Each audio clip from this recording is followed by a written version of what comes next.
Oh boy, we are going live, baby. We're going live as hell. Can you hear me? Can you hear me there? We are live as hell. Am I muted? Am I on? It's time. It's time. We're overdue. That looks like really very like garbage, but here we are. Anyway, yeah, we're back. Sorry, I've been kind of all over the place with my schedule. I apologize to my online community. Let me try to clean this real fast. This is part of the excitement. I was watching some fucking YouTube interview with this guy. He streams 8 hours a day,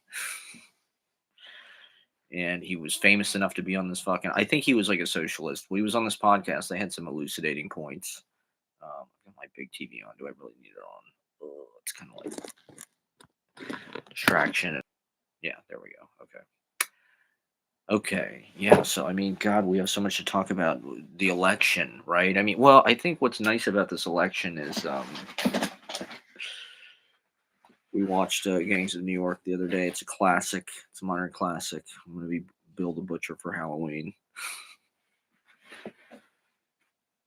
Because I have this amazing hat. I mean, everybody's wearing these fucking hats like this in this movie in Gangs of New York. They're all wearing these giant fucking hats. So shout out to Figment MC who gave me this hat for our 100th show. It's my Gangs of New York hat. Yeah, so we're coming up on Halloween for everybody. And isn't that it's it's the last exciting thing that happens before everything gets dark. We're being plunged into winter and darkness. um, yeah, why didn't I not live stream the last 2 weeks? I don't know. I've been trying to spend more time writing. Weirdly enough, I've been trying to focus on that in a more kind of concerted way, like I used to, where I was like, had like a work schedule, 20 hours a week or four. My goal was to write for 4 hours a day. I would try to sit at a desk and write for 4 hours a day. And then that process kind of deteriorated or it morphed over time. It kind of adapted into, my process now, which is I just let the writing happen when it wants to happen. So the streaming has really been my writing time, actually. Because there's this crazy hope you're going to monetize or this is your way. I don't know, trying to be current, trying to be relevant, trying to move into it's kind of crazy to me because for me this was a way to adapt things that I wanted to try, things I wanted to experiment with, things like the talk pieces, which are really impossible to get across on stage. I mean, just nobody wants to give you that kind of stage time, and the audience is just absolutely rejected. Hey, S.A. Beaver, Lawler and Mondaire Jones debate. Oh, is that a local thing or? That's interesting. S.A. Beaver, thank you for watching. Thank you for watching on TikTok as well. See, S.A. Beaver is truly living in the Web 4.0. He's playing four-dimensional chess. He's following us across all platforms. He's getting the TikToks, the YouTubes, the everything. So shout out to S.A. Beaver. Thank you for watching. And you're a serious poetry connoisseur as well. So it's valuable to have you as a you know presence and a source. Digital native. There you go. Yeah. So I don't know. I mean, uh there's tons of reasons why. Well, I'm sort of trying to get back to like maybe I should come back down to earth or try to be some kind of professional work uh horse dedicated to the craft or I don't know, just wanting to produce. This doesn't seem to be working. Or I don't. I mean, I love the live streams, but now it's becoming more predominant. It's becoming more of a fucking normal thing to do to just put on a fucking webcam and like run your mouth for hours at a time. And so I love doing it. I've lost like four fucking YouTube subscribers. over the last like week or something. So this is an emergency. I have to get back on and just get out there and hustle and hustle. It's just I feel like I work so hard on this, and I get there definitely is like a return. Like don't get me wrong, like I love doing this, but it's like it is a little rough doing it over and over again to like one person or two people, or best case scenario, like maybe six people. And you're just like clinging for dear life. You don't want to be clingy or needy or anything, but when six people get on, you're just like, Jesus Christ, I hope I don't fuck this up. I hope I don't get boring. I hope I don't say something stupid or off putting and these people stop watching me because it's like, oh my God, I got six people. But it's like, Jesus Christ, that's a pittance. If there were six people watching me in the bar, it would be like, uh, you know, empty basically. But we love it. People do want, I've been doing this for a few years now, pretty dedicatedly. And for a while it was like more of a private thing where I could sort of unpack. The idea was it was sort of my diary of my life on the scene or whatever out there doing readings, just talking about my life as a young poet or whatever, middle-aged in New York and the presences, and it was meant to be sort of like a Lives of the Poets novel written kind of in person. But now it's like people are watching a little bit, and I don't know. It's a little bit harder to be completely personal, you know, and talk about people that I know or whatever, this or that. It's easier to just talk about, like, I watched this movie Straight Time. I want to talk about this movie Straight Time. Have people seen Straight Time with Dustin Hoffman? I saw it recommended. I think Harmony Korine was talking about it. I've been watching Harmony Korine interviews on YouTube. They're based, okay? He's aggro drift. They're based. That's his thing. He's based. That's basically his whole thing. He like loves everything that like the crypto bros that I know loved like 10 years ago. Like he's into like all of it. He's into crypto and gaming and PS5 and I don't even know. He was on Boiler Room. So Harmony Korine was talking about Straight Time. So I thought it was going to be some kind of hardcore. I think he compared it to Out of the Blue.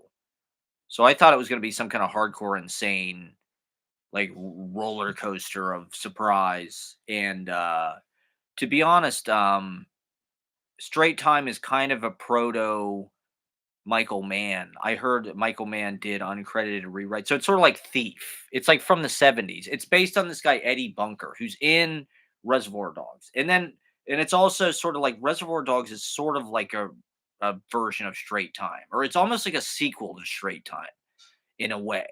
Eddie Bunker is in Reservoir Dogs. He's Mr. Blue, I think. He's the old guy. These women count on your tips to live. They're talking about Madonna. He's like one of the guys talking about Madonna.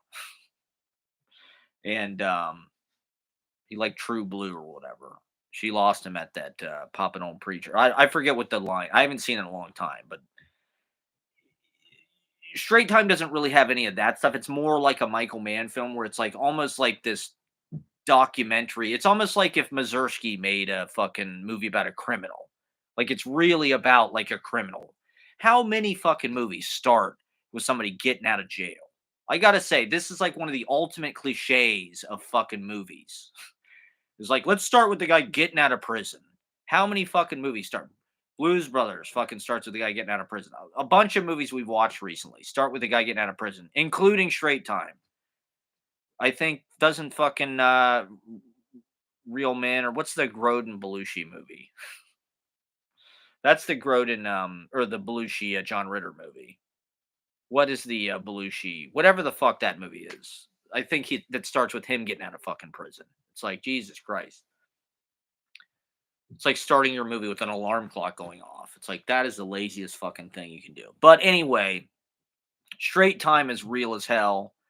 And it's just there's a few surprising moments in it where like the Cobra kind of comes out, but you can see why the guy makes the choices that he does. I would say it's probably the biggest role I've ever seen Emmett Walsh in.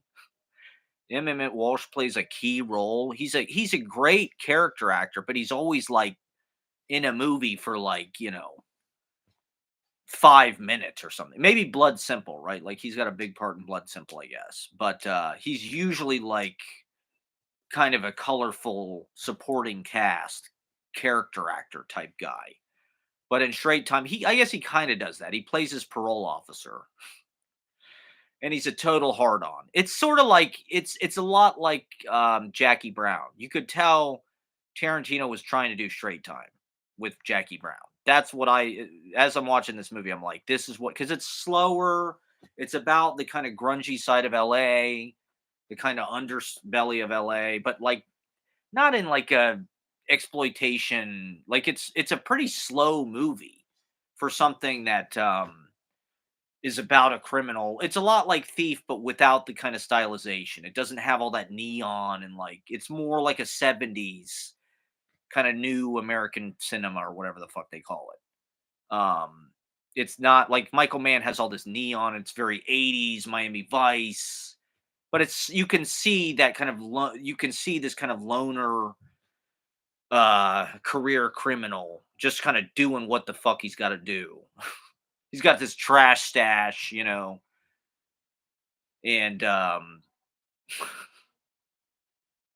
I mean, Dustin Hoffman is a dynamic kind of live wire actor, so it's kind of perfect for him. Straight Time. We're talking about Straight Time. It's a lot like in Elmore Leonard. It's just like this guy gets out of jail and he can't. He's already fucking hustling. As soon as he gets out of jail, he can't help who he is. It's probably one of the most hillbilly movies I've ever seen. As I'm watching, I'm like, this sounds like my Uncle Pat. My Uncle Pat was in jail, and it's like Dustin Hoffman kind of does this like Southern accent. He's got like this kind of, he gets out of San Quentin or something.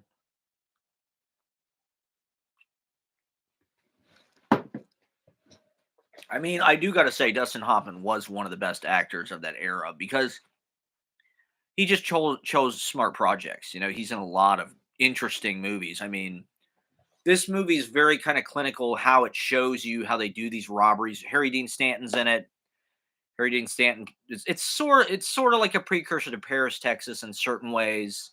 It's like this naturalistic LA film, but they do a couple of they rob a bank and they rob a jewelry store. And there's just little touches where he kind of gets caught up. He has kind of human foibles that kind of trip him up. Gary Busey gets him into fucking trouble, of course. That's lesson one. Don't fuck with Busey, okay? Busey will fuck you up. He's not a reliable getaway driver, let's just say. All right, there's my pop-up dashboard in my creator studio. Do people use their YouTube creator studios? How do you enjoy the YouTube creator studio? Is that good for you? I love my creator studio. I love my analytics. I'm constantly looking at my YouTube data, trying to play Moneyball. It's not working. I don't know. Thank you guys for watching. I have an obscure poetry stream. Let those who are into it be into it. But you got to read "Protective Immediacy" by Rod Smith from Roof Books. Protective Immediacy. How great is that of a title? There's a lot of Grateful Dead kind of references in there. It's like language, but a little bit more. I don't know. It's a little more fun. It's a little more playful. It's a little more Gen X. It's like Pavement or something. Um, oh God, there's just so many freaking things to talk about, guys. Yeah, so Straight Time. Let me get, yeah. So Harry Dean Stanton, but it's very like almost like a documentary realism where it just kind of shows you how these criminals go and just one step at a time. You just go through this that you can just see that this is who this guy is and uh but I mean you can see a lot of Reservoir Dogs, a lot of Jackie Brown. There's a lot of Tarantino. I'm not really that into like crime. It's just amazing to me watching these movies how many of them are about fucking crime, criminals, robberies, people getting shot, people getting killed. Uh Like that stuff is it's what was I reading the other day? There was some poem or something I was reading that was talking about, oh yeah, this fucking Carl Sandburg, The People Yes, one of my all-time favorite poems. It's just sort of like a collage. A lot of it's jokes, to be honest. It's like early 20th century kind of jokes. They're still funny, a lot of it. Or just kind of aphoristic, but then it's collaged, and the idea being it's sort of a vox populi. This is like supposed to be the voice of all these different kind of sources that just kind of conglomerate into this massive. But there's certain, like there's parts he talks about Abe Lincoln for a while. Carl Sandburg wrote these biographies of Abe Lincoln and shit. And so there was a part where he was talking about crime thrown in their eyes from every angle, crimes against property and person, crime in the prints and films, crime as a lurking shadow ready to spring into reality, crime as a method and a technique, comedy as an offset to crime. The laugh makers, the odd numbers in the news and the movies, original clowns and imitators, and in the best, you never know what's coming next, even when it's hokum. And sports, how a muff in the seventh lost yesterday's game, and now they are learning to hit Dazzy's fadeaway ball. And did you hear how Foosley plowed through that line for a touchdown this afternoon? So it's like this is collaged in with all this other stuff, right? He's talking about driving their cars, stop and go, red light, green light, the law of the traffic cop's fingers on their way, loans and mortgages, margins to cover, payments on the car, the bungalow, the radio, the electric icebox, accumulated interest on loans for past payments, the writhing point of where the money will come from. This is all shit we're dealing with now. It's like um, the thing where he talks about accumulated interest on loans for past payments. Crime thrown in the eyes from every angle. Crimes against property and person. Crime in the print and films. Crime is a lurking shadow ready to spring into reality. Crime is a method and a technique. So it's like this is one of the things I'm talking about. It's like there's all these fucking propaganda shows, right?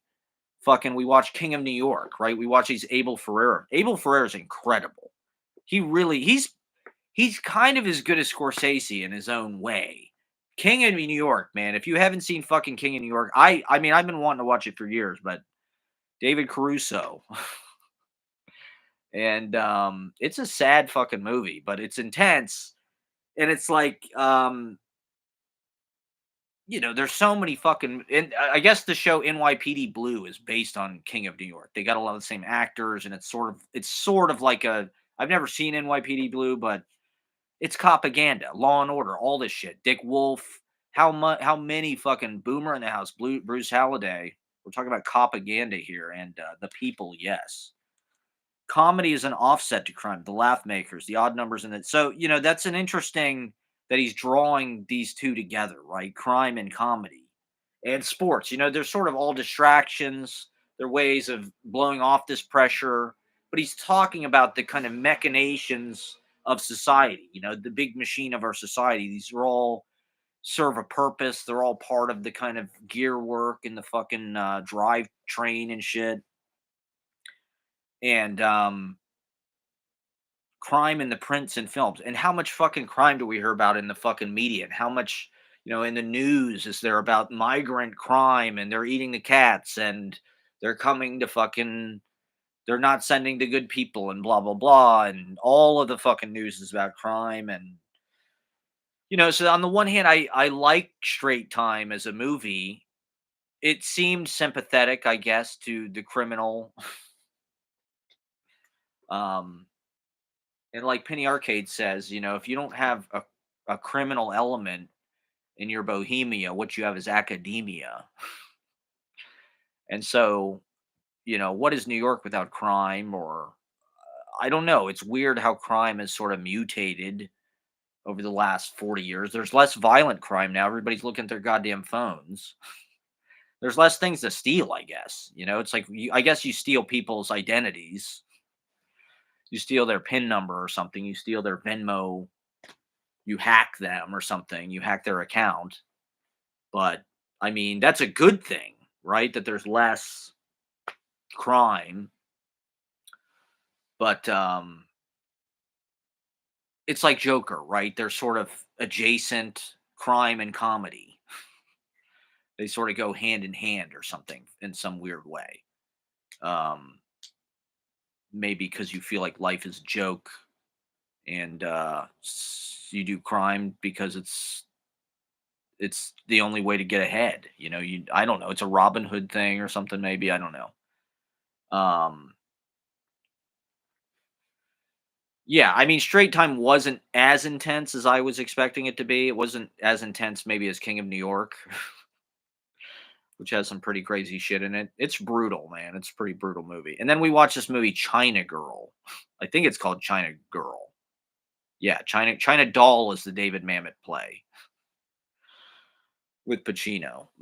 China Girl is the Abel for it's sort of like it's like a Romeo and Juliet in China. So there's a lot of great. It's so fucking 80s. I mean, it looks like the Ninja Turtles meets Friday the 13th. It's all this like wet back alley, chain link fence, barbed wire, night shooting at night. These bright lights on like wet, dark alleys and shit, glistening on the fucking. So it's like I don't know. That all feels very 80s to me. That kind of aura, that New York aura of like sinister. It was the last time it was really fucking scary. And I kind of fell asleep. All right, we did watch Ash Wednesday, Bruce Holiday. You'll be happy to know we did finish Ash Wednesday, and I liked Ash Wednesday a lot. I thought, I think Edward Burns is really good at that kind of stuff. Crime. It's sort of like his Mean Streets a little bit, but it's Irish, right? It's about Hell's Kitchen. There's actually this really great. If you don't follow Colin Quinn on YouTube, he just posted a really great interview with some guy who's like, I guess he won an Oscar for co-screenwriting the movie Crash, but he's like an Irish dude from Hell's Kitchen, and so they're walking around Hell's Kitchen just talking about oral history type stuff of the neighborhood. And it was kind of a good companion piece to the Ash Wednesday because Ash Wednesday is completely about Hell's Kitchen and that kind of Irish Mickey Spillane, and it's a pot boiler. The ending is definitely a fucking surprise. It's like Mean Streets kind of, right? Somebody's got to die. Oliver Platt. Is Oliver Platt in anything recently? Is that his name, Oliver Platt, right? His career was on fire in like the late 90s, 2000s. I wonder what Oliver Platt is up to. He had kind of a Tom Sizemore. Like he seemed like kind of, I don't know, a hedonist or something. I don't know. Check out The Drop with Tom Hardy. All right, Tom Hardy's good, right? Yeah, so yeah, that's my recommendation. Straight Time. It's like an easy watch. I don't know. I'm not that into Michael Mann, really. I know that sounds crazy because he's like one of the. If you're a film bro, like Michael Mann is like essential. He's like Nolan. The canon now is like Wolf of Wall Street, Nolan movies, Dark Knight trilogy, of course, Oppenheimer, and then who the fuck was I just talking about? Um,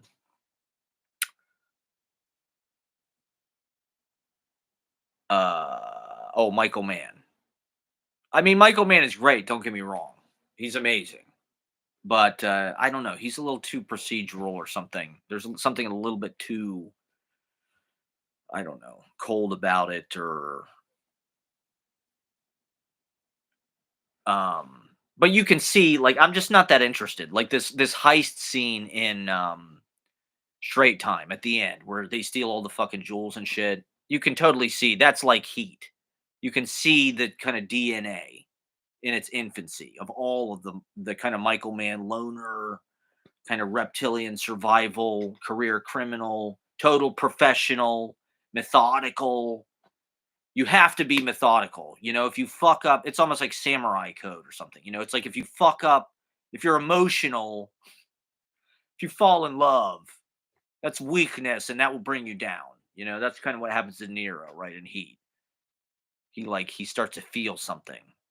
He says something about he doesn't have a life that he can't just walk away from at any time, right? And Heat, that's like De Niro's whole thing. He doesn't get too attached. So it's sort of about male attachment styles or something. I don't know. Male emotional coldness, distance, practicality, protecting yourself. Or I don't know, maybe that's just criminals. I don't know. Maybe something about saying something about what makes criminals. It seems like an accurate portrayal, and I'm sure it's probably based on this guy's life, this Eddie Bunker guy. It seems like Dustin Hoffman is sort of probably like doing a version of that guy in this movie. He's got the stash, and I think it's a book probably, um, but I don't get that excited by that kind of stuff. I would rather see a Paul Mazursky film about, I don't know, single women in the 70s or something. Feminism, the birth of feminism on the Upper East Side, and like what's that movie, Another Woman or whatever it is. I don't want to see a bunch of fucking crime and violence and people getting shot. And with the Michael Mann stuff, you kind of see that it's a job. It's like they're trying to just get their job done. If people get in their way, if things go wrong, like Gary Busey fucks the thing up, of course. It's directed. I guess Dustin Hoffman was supposed to direct it, but he couldn't do both or something. I don't know. And so he got this guy who directed Who Is Harry Kellerman, which I haven't actually seen yet, but it is technically directed by the guy who directed Who Is Harry Kellerman and Why Is He Saying These Horrible Things About Me, which is a Herb Gardner script, right? We were talking about I'm Not Rappaport. This is a film criticism show now. Yeah, and so this is how we're avoiding talking about the election. I mean, the thing about the election is like there. I think everybody's gotten to a point where it's just like we kind of know that we don't want to feed this beast. We know who we're going to vote for, and I mean, people that are undecided. It's like I guess I can kind of see that, but I mean, Jesus Christ, we're all just sick to death of all of it. I think. I watched the Kamala interview with Howard Stern just to kind of like see what she's about. I haven't watched any of the debates. Or I did watch the debate actually. She said she's put a lot of people in jail. She seemed really psyched about it too. She's like, I put a lot of people in jail. The thing is, people require that of politicians. Look at Jimmy Carter. Look what they did to Jimmy Carter. If you're not like strong on crime, that's just not good enough for America. You have to be daddy. You have to be able to spank somebody if they're bad. And is that a weird metaphor? I apologize. So you have to be able to like, oh, if Trump was in office, Putin wouldn't even be trying this shit because they know that Trump would fucking like, just bring the fucking hammer down. It's like these Democrats are weak. Biden's weak. He's in bed with fucking Hunter's laptop in the Ukraine and blah, blah, blah. Or Jimmy Carter, it's like, why didn't he fucking just blow the fuck out of the Iranians and get the hostages back or whatever? He's weak. He couldn't get the job done. And so it's like, we live in a sick propaganda fucking, it's amazing there ever was a defund the police movement, actually, because Team America World Police. I mean, all these fucking superhero movies, 9/11. It's all about how great the cops are, and how I'm not necessarily. I don't think they should completely get rid of cops or anything, but Kamala is a cop, right? I mean, right in a way. I don't know. Is she like Eric Adams? Or is she like just another one of these? It doesn't matter. It doesn't fucking matter, right? Voting is a chess move. It's not a love letter. I saw that in a TikTok comment section. Okay, so it doesn't matter. It doesn't. You're not. You're not. We are fucked. We know we're fucked. You have to. It could be worse. Trump could be the dictator. That would be bad if Trump becomes Idi Amin or something. This would be very bad. I don't know. That's what the Democrats are banking on, that we're afraid of that. But, okay, so this is one aspect of this, and I don't know if this is true or not. Maybe this is just fake news in media hype, but supposedly, and I have noticed this, right, amongst people that I see, particularly stand-up comedians that I have seen, is men are, especially young men, are sort of trending Republican in a way that is unusual and kind of new, right? Typically, young men are left wing Democrat, and then they sort of move right over time. Whereas now, um, and I would say that this is a masculinity thing. I mean, Donald Trump is like a pose of masculinity. You know, he is a brash bravado, insult people to their face. He's a lot of fucking bluster and hot air and confrontation and uh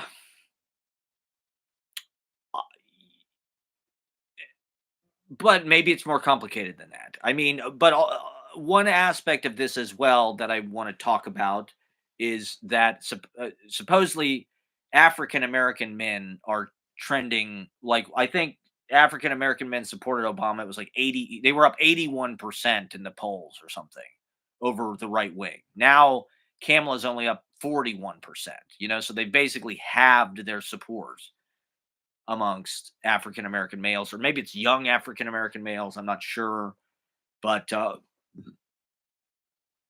uh, what does that say? I don't know. I think the narrative has gotten through that, like, maybe the government is not the answer, or at least uh, I think Trump is like, like fucking Lil Wayne supports Trump. Didn't he pardon Lil Wayne or something? Like, there's the idea that, like, Trump is a gangster, or he tries to sort of chisel away at that. They've been making an effort at that for a long time with Biden. I mean, I think that's what the Kanye thing was about, was partially, like, I mean, Kanye loved him obviously because of his dragon energy, but uh I think the Democrats could sort of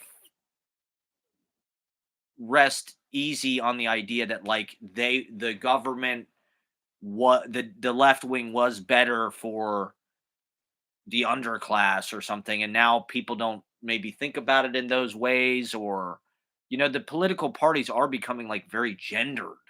And I think, partially this is because the left wing has sort of, if not vilified men, then, like, not really given a fuck. Men have been sort of like the bad guy since Trump got elected. It's all about toxic masculinity. I mean, this is something I've talked about at length in my live streams. It's one of my prime fucking things that I like to bitch about, is like, intersectionality includes everything except men, basically, particularly white men. Or I don't know exactly how it works, but that's kind of the impression that I get. And so I think to some degree, these guys are they're all on pipelines on fucking YouTube, where God knows why. This is something I talk about a lot on here. YouTube in particular, maybe because it is for boomers and, like, children. It's like YouTube is like very right wing. There's a definite pipeline. I mean, even these Catherine Liu videos that I'm all psyched about. She's a lot of those things sort of are like right wing ish talking points, talking about the PMCs and stuff.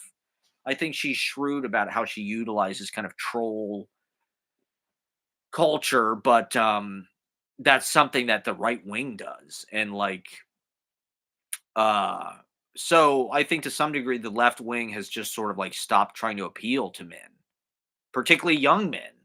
It's like young men, it's like everything, they're the bad guy. They've never felt any of the benefits of privilege or whatever, because they're not old enough.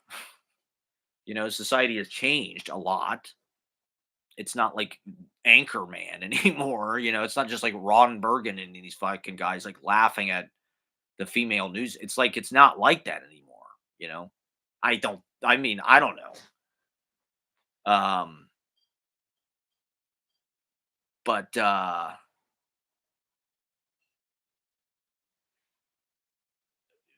is that true? Is that not true? I mean, I think Trump is like a fucking character that is appealing to.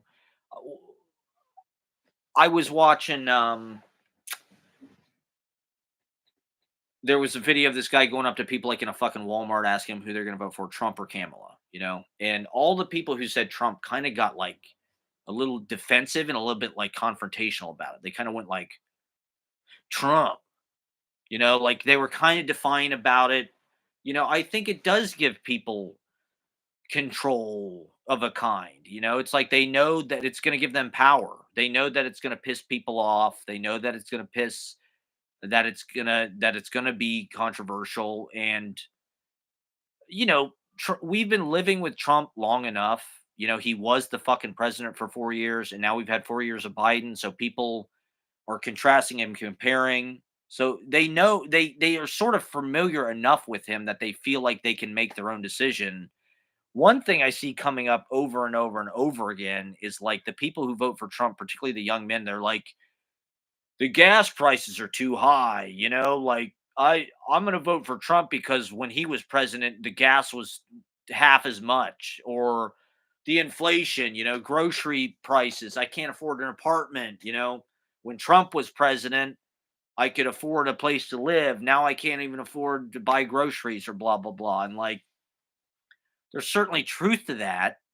But the fact of the matter is, Trump is the one who fucking put the $5 trillion into the American economy. That was not Biden.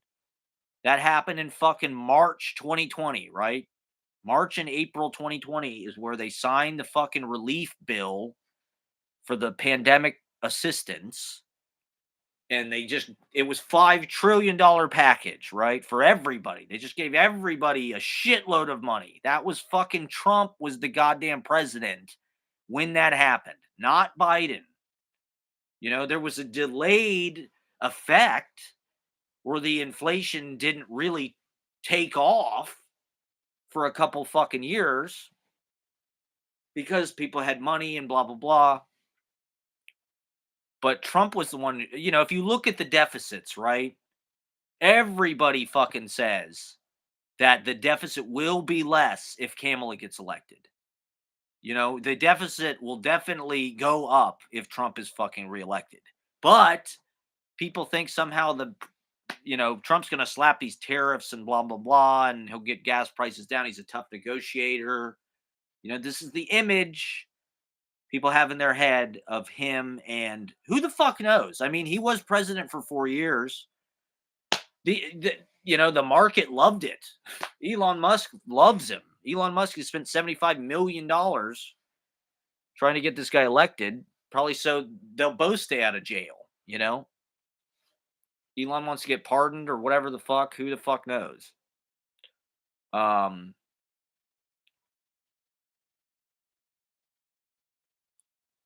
I think the damage that Trump did or the way he guided the country, maybe this is going to sound insane. I think that like the left is like underestimating his ability to be the president in a way. Like he already did it. And like granted all these fucking generals and everybody who worked for him is like, Jesus Christ, he's not fit to be the president. And yo, Adam S in the house. What up? What up? Um, he's a narcissist and blah blah blah. He's incompetent and he can't read. The man is illiterate. That's right. Diet soup. I'm live streaming. I'm premiering my new vlog and I'm live streaming. It's overkill tonight, everybody. My audience is going to be divided. What am I going to do? I've got, you're going to have to choose. Or you know what? Just open two tabs. Just play this in the background of I mean, to be honest, the vlog, a lot of it is just those readings that I've done recently. So there's and this is something with my vlogs. I'm lazy about it, obviously, but like I have these performances that are like 7 minutes long, 10 minutes long. So it's like the vlog, kind of goes back and forth between like quick editing, moving along to like these long performance sequences that sort of like stay in one place where it's like you got to skip ahead or this or that. I don't know. Or maybe you've already seen them. One of the tips that I heard for content, this is for my content creators out there, this is for the creator economy, is you can just recycle all of your shit. Just post it in different, like post it as a short, post it as a standalone video, post it as a long, so it's like I've been filming these performances I do at open mics or whatever. It's like, well, I'll just post that as its own fucking video.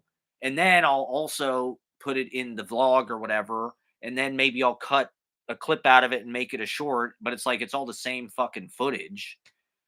I had TikTok edit these fucking like highlight sizzle like music video things of like the events that I've done recently. It's like it's put me out of a job. You can just throw a bunch of fucking clips and just say 1, 2, 3, 4, 5. I want these clips, and TikTok will spit out, like a fucking nice little montage. So the AI, I'm fine with that. I don't have a problem with that. It's like an artist having assistants or something. Tom Hardy's supposed to be autistic. Did he have the touch of the tism? Well, everybody wants to be autistic now. It's like the hot accessory. It's like I don't know. It's neurodivergent. You're special or something. I don't know. Yeah. So have people seen this fucking Domingo skit on Saturday Night Live? It's all over TikTok. It's driving me nuts. I can't get the song out of my head. Yeah. What the hell were we talking about? Oh, I had 6 people watching. See, I blew it. I had 6 people watching, and then um he does act kind of slow. Okay, so what is it? The Drop. I'll add that to my letterboxed watch list. Okay, The Drop. Tom Hardy's had a whole career. I don't think I've ever seen a Tom Hardy movie, and he's had this whole like life as like a hunky. He's always playing. I think I saw a video today that was all about. It was about male full frontal nudity in movies, in which actors. This is my TikTok algorithm, and it said Tom Hardy has appeared nude. Like they asked him to stop doing it because he was naked in so many movies. They're like, please put on a fucking towel, buddy. We don't need that. We don't. That's not necessary in this Batman Begins or whatever the fuck it is. You're Bane, okay? You're Bane. You're in Arkham Asylum. You want to keep your pants on. Um, yeah. So, you know, Trump, like, obviously he's a monster. Obviously, he wants to be a dictator. Obviously, we got to do everything we can to get rid of the fucking guy. But, like, uh, he's an influencer. He's on all these fucking like podcasts now. He's like on fucking Andrew Schultz podcast and he was on Theo Vaughn. He's just popping up on every goddamn, and so it's like I don't know, uh I can see why he's getting into the manosphere, right? That's his fucking strategy. He's an insult comic. He's a fucking roast master. He is a stand-up comedian. These fucking rallies. He's doing Madison Square Garden. He saw fucking Kill Tony was doing it, and fucking Andrew Dice Clay is doing it, and fucking Louis C.K. is doing it, and Sebastian Maniscalco is doing it. It's like Trump's got to do Madison Square Garden. This is his final campaign. Of course, he's going to do the Charles Foster Kane Nazi rally. They supposedly think Trump can win New York. See, this is one of the reasons, and I'm amazed that we've put off talking about the election this long, to be honest, because it's literally like 2 weeks away. And to be honest, you haven't even really heard that much. I mean, other than the total insanity of the guy almost getting shot and, Biden withdrawal and this and that, it's like it hasn't been we're used to the insanity by now. We've been living in the fucking hurricane for a few years. So it's like the culture shock isn't quite the same as 2016, right? We It's been normalized in a crazy fucking way. Um, oh right, Tony Soprano's in it. Nice. Anything James Gandolfini's in is worth seeing. Definitely. He's in a lot of crime stuff. He's in fucking True Romance and Killing Me Softly, and you got to see Enough Said. It's the soft side of James Gandolfini, the rom com. I think women do want a man who's capable of killing people. I think a temper, there's definitely a correlation between having a temper and like being sexually attractive, I think. It's like, I don't know. If you prove that you can like you're it's emotion, it's passion. Um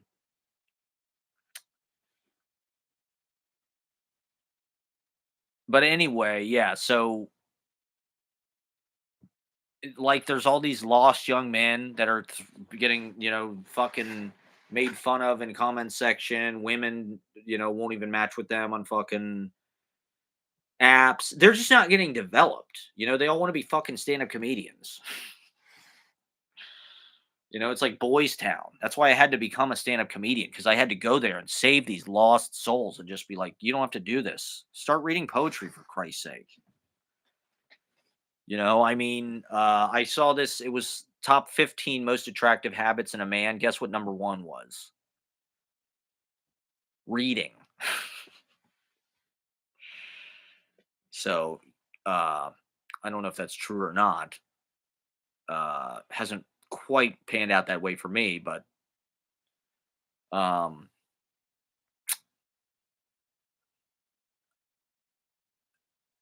that's what I would recommend to young men out there. Start fucking reading.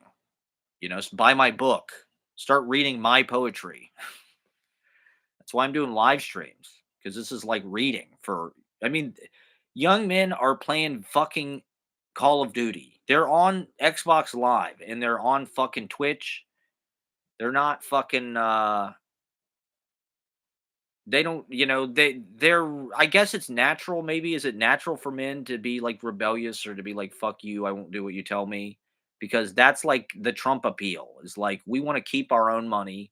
We don't want to pay taxes. We're compassionate conservatives. It's the same cowboy kind of fucking thing. The Republicans have always been red, murder, war, strong. Strong on our enemies, strong on defense. It's all bullshit. It's all a pose. They prey on men's insecurity. Trump is complete overcompensation for little Dick. He's the Ford F-350 with the truck nuts of like a human being. David Foster Wallace, I'm sort of I know who David Foster Wallace is, and I'm vaguely familiar with his work. I've never really actually read anything by David Foster Wallace, to be honest. I've maybe taken a look at a few of his essays from time to time, or like I've maybe read interviews with him. I've tried to watch the Jason Segel, Jesse Eisenberg, David Foster Wallace movie, The End of the Tour, a few times, because I love conversation movies. And I do like Jason Segel in a weird way. I'm ashamed to admit that publicly on the internet, but uh the fact that they even made a fucking movie about a writer, like, it's like, okay. And it's sort of like a My Dinner with Andre, right? It's like a conversation movie. I haven't seen it, but I'm not a literary bro into David Foster Wallace. There was a brief period when I first found out about Infinite Jest in probably like 2004 or 5 or 6 or something, where I was like curious about it because it kind of threw together things that sounded like Salinger a little bit, mixed with like it sort of felt like I did read Dave Eggers. Dave Eggers had a book called A Heartbreaking Work of Staggering Genius, which was sort of like there was like a postmodern white guy Gen X thing that happened in like the 90s, 2000s, when that was still the published industry was still trying to find like the great white hope or whatever. And I think that's what David Foster Wallace was kind of in a way. He was like the last big fiction white guy epic. It's like the movie. It's sort of like science fiction. I don't know. He's interesting, but I don't have that gene. Maybe it's too much of a cliche, or it didn't really. It's like satire. It seemed like to me. It's like the years are named after like products and stuff. It's like a satire of American culture.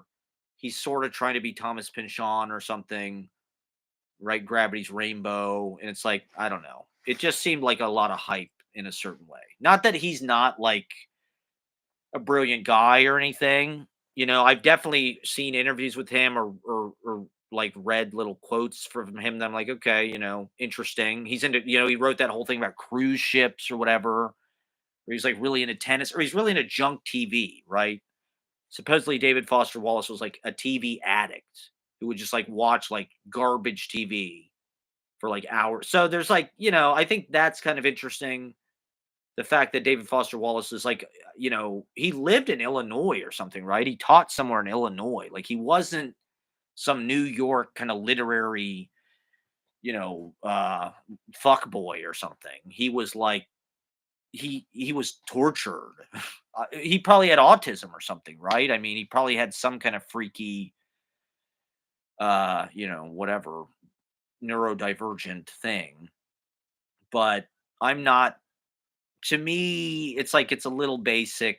It's the people that not nothing against it, but like the people that I know that read David Foster Wallace are not that it's not it just aesthetically it just doesn't appeal to me. It doesn't really seem like I said, it seems like satire, kind of science fiction, uh and I don't know. It just didn't really something about it just it wasn't romantic enough. It wasn't really like natural enough or something. I don't know. But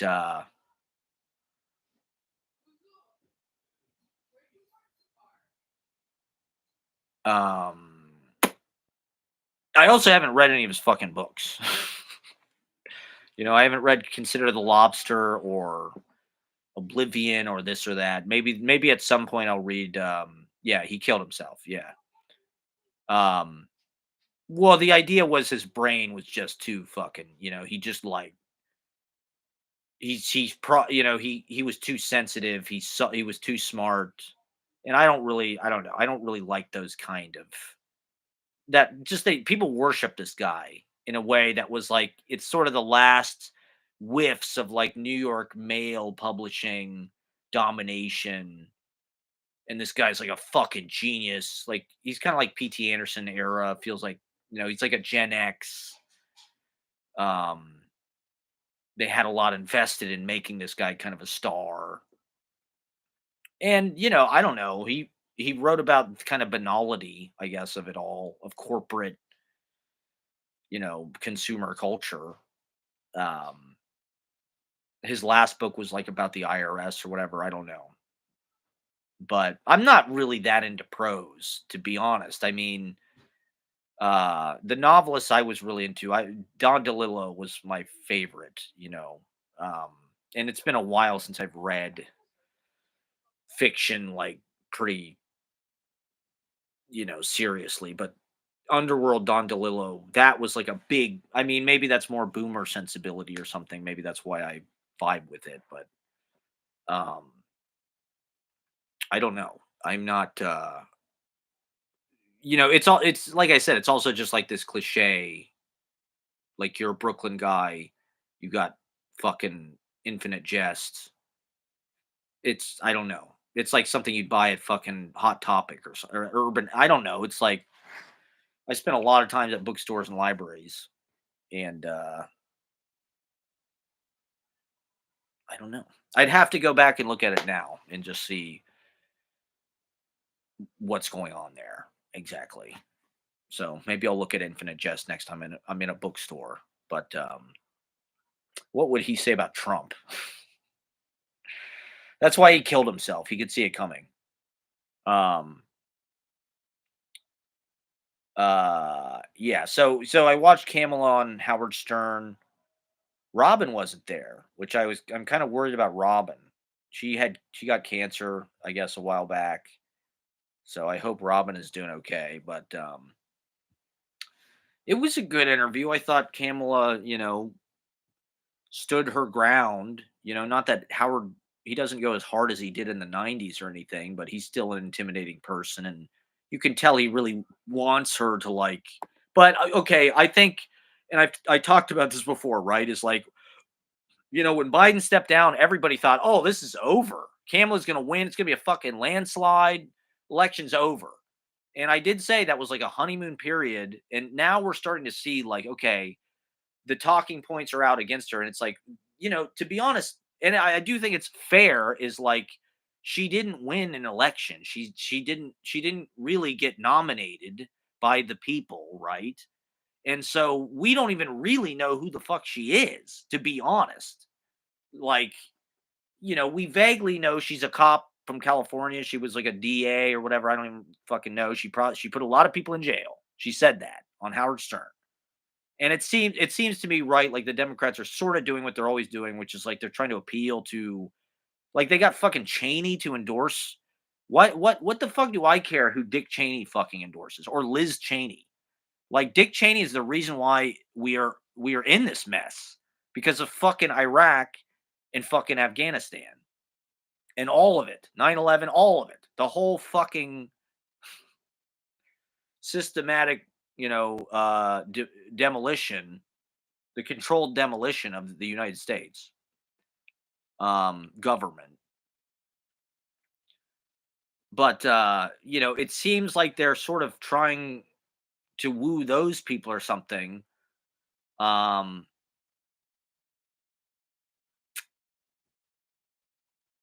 I think she'd be a good fucking president. I Maybe that sounds insane, but it's like she seems like a nice balance.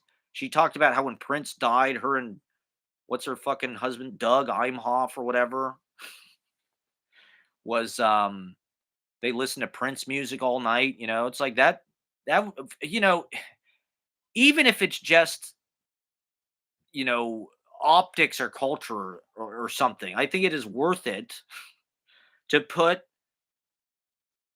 a black woman cop in the White House. Why not? We've had all these white male cops. Let's let a black woman cop start wars in foreign countries. And I don't know. The narrative is so twisted that, like, there is some concept that, like, the Democrats are like the war ticket or something.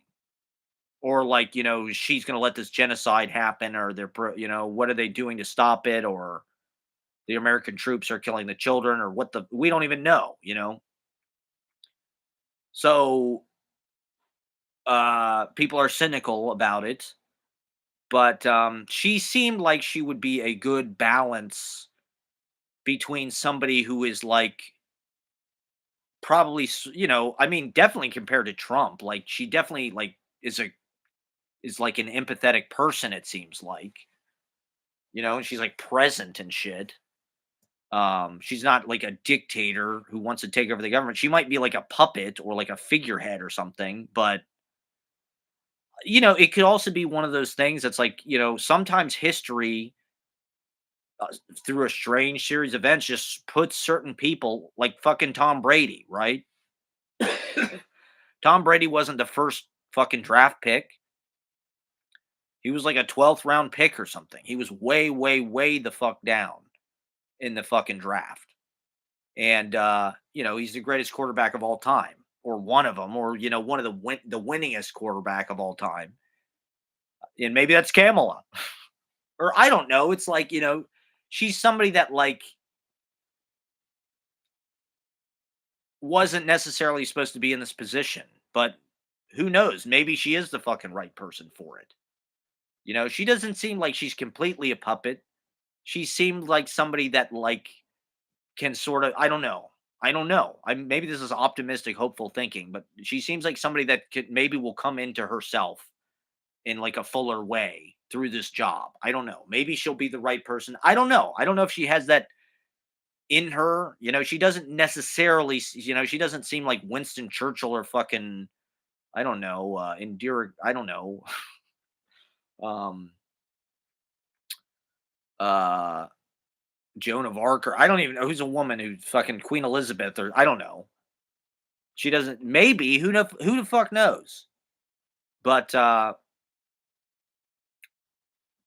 would definitely be willing to give her a fucking shot. So we're hoping that Kamala wins, and we're campaigning online. And yeah, I just think, people don't really know her, and but she's handled herself well, I think, in the debate and in the interviews and shit. She's not, she doesn't come off like some total ball busting hard ass, like, strong, you know, George W. Bush or like Trump style, like masculine energy. She seems like she listens. She seems like, she takes things in. And it doesn't, to be honest, when I hear them speak, it doesn't seem like they have some kind of like rabid, uh, like world dominating fucking agenda or something. It seems like,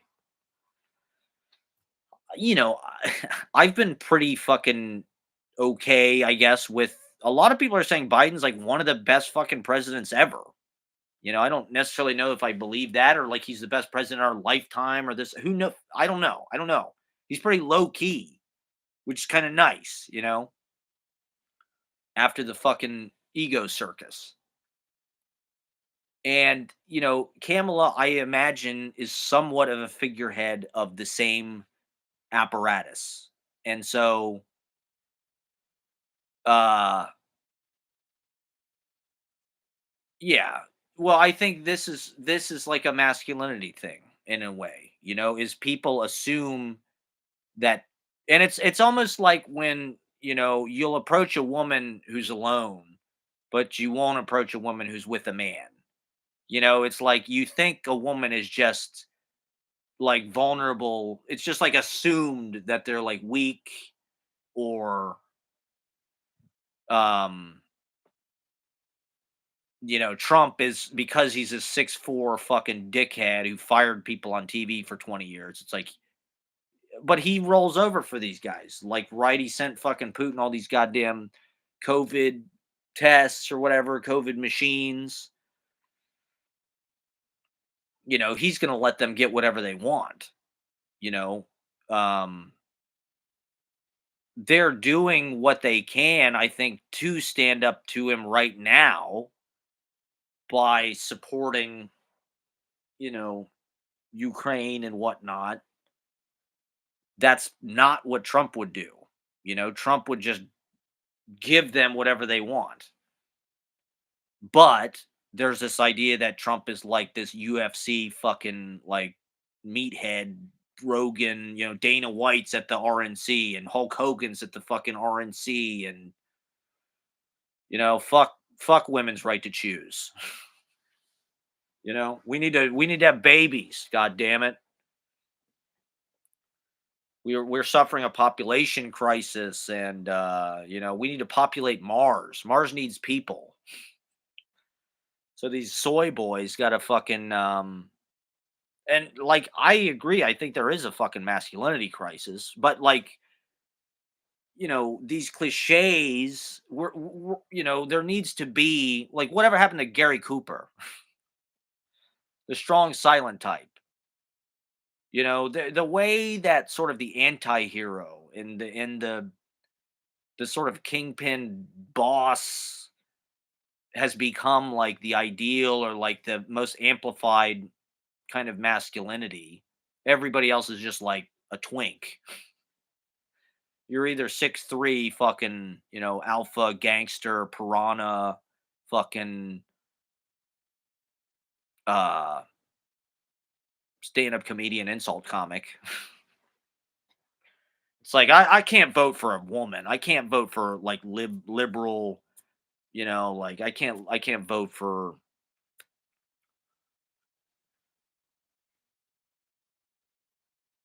transgender bathrooms, or Um,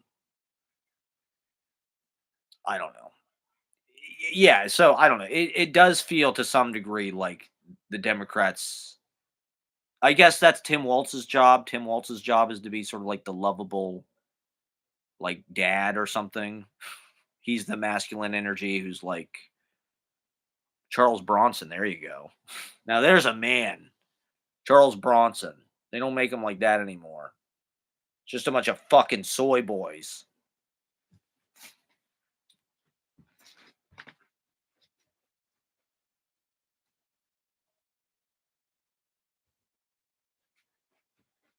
All right, I'm gonna move over here for 1 sec.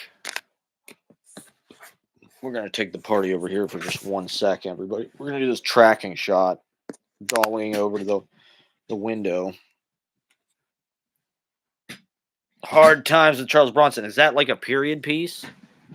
Isn't that about like the depression or something? He's like a fucking boxer. I mean, Charles Bronson was in some good fucking movies. So yeah, and I'm just streaming for 8 hours a day, everybody. I'll be streaming everything that fucking happens to me. I mean, so yeah, I am not surprised that there are people that support Trump or are going to vote for him. That's why it's kind of scary. You know, like I said, this summer the Democrats just thought it's over. We're going to run away with this thing, and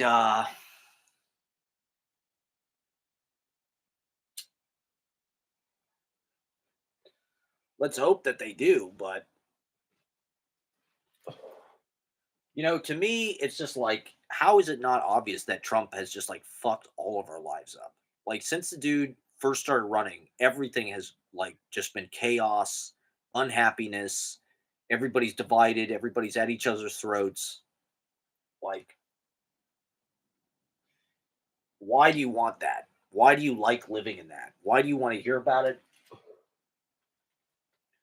Like, I get it. It is shocking, you know, it is still shocking, but like I get it. I get it. There are people that support him. It's shocking how many fucking people in this country, but this country is completely toxic.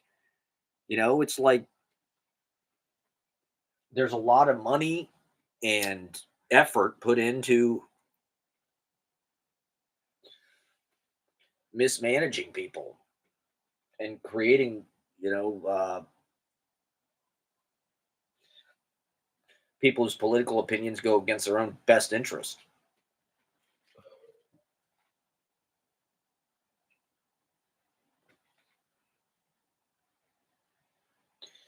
You know, like did Trump bring any fucking jobs back here? You know, like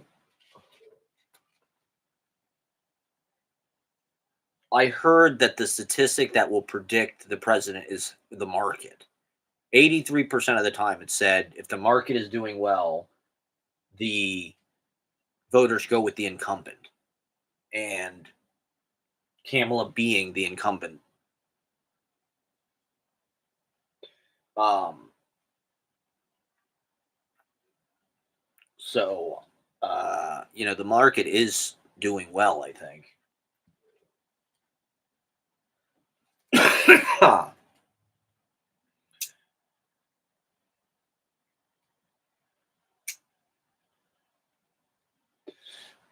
I guess it's useless to fucking talk about, especially this late. Like I said, everybody's kind of made up their minds. I mean, we watched Gangs of New York this weekend. That's another movie that's like super fucking relevant because the whole fucking thing is like Bill the Butcher's like Trump. He's a nativist. It's crazy how fucking because the idea is they're sending all these Irish migrants into New York City. They're immediately conscripting them right off the boat into the fucking military to fight the Civil War. So they get citizenship if they enlist. And then a lot of them die, right? They're almost just like data on a fucking sheet. You know, they're marked, they're tallying it all down these books and shit. And you know, that's sort of happening right now. I mean, or at least that's sort of like what people think is happening with like this quote unquote migrant crisis, or why they're letting all these people into the border or this or that, is like, well, the people in America are not reproducing fast enough to replace the previous generation. Like, right, I was just talking to my friend, was in Japan, right? Japan is having this fucking demographic crisis where they have too many old people because they didn't replace, they didn't have enough babies, basically, right? So it's like now there's all these old people, and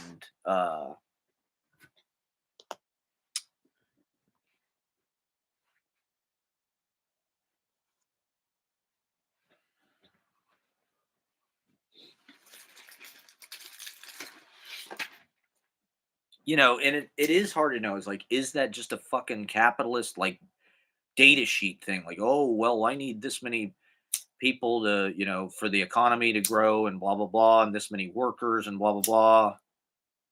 And to me, to some degree, it's a reaction against climate change and this and that. I mean, people my age are saying we don't want to have kids. We don't want to bring kids into this, into this world where like they might die or blah blah blah. Um,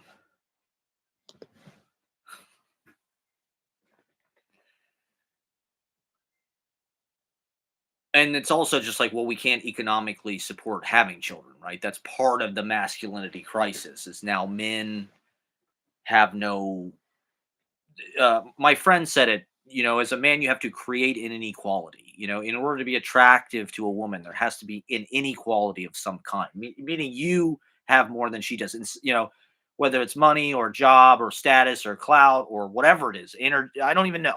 And so one of the ways there was an inequality, right, was men had the fucking jobs. They had blue collar jobs, blah blah blah.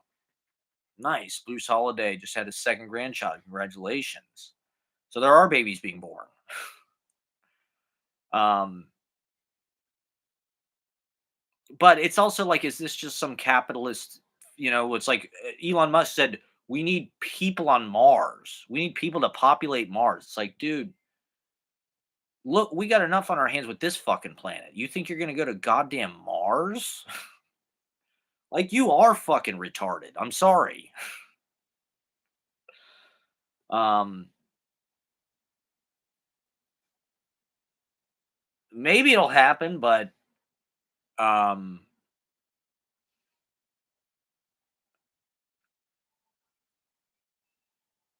I don't know. I think that's a whole other thing. Fuck Elon Musk. I don't even need to talk about him. He's just like somebody who's bought his way into our lives with this publicity. Every fucking day, we got to hear about what this guy's doing, like he's fucking Lex Luthor or something. And it's just tacky. Um,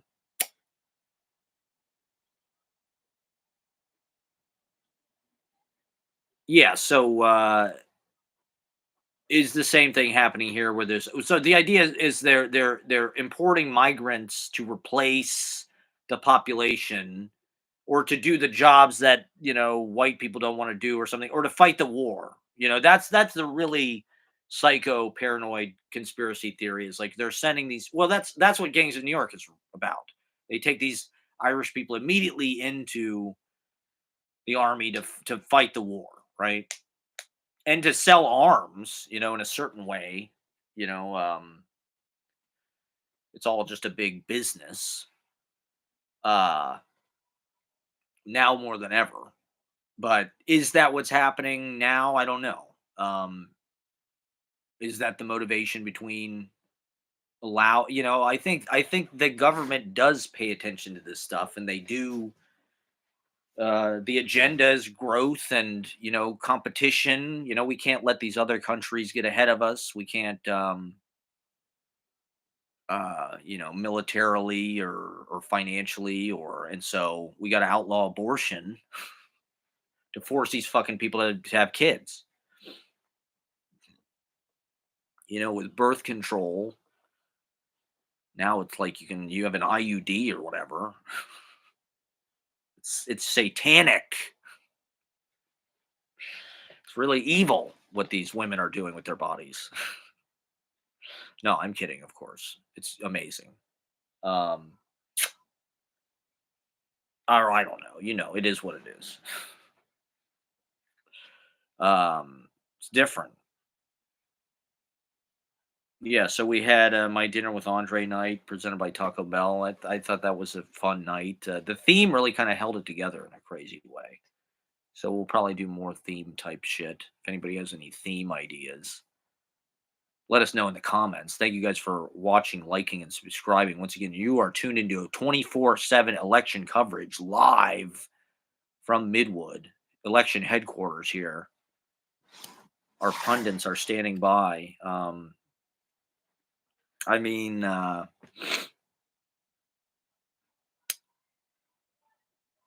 don't know. With politics, it's like you never convince anybody of anything. Everybody's got this kind of messiah complex now where it's like they know what the fuck is right or how other people should think or vote, or they need to right the wrongs of the world through their social media posts and their accounts. They need to share about the fucking children and the cages and the or the fucking internment camps. Um,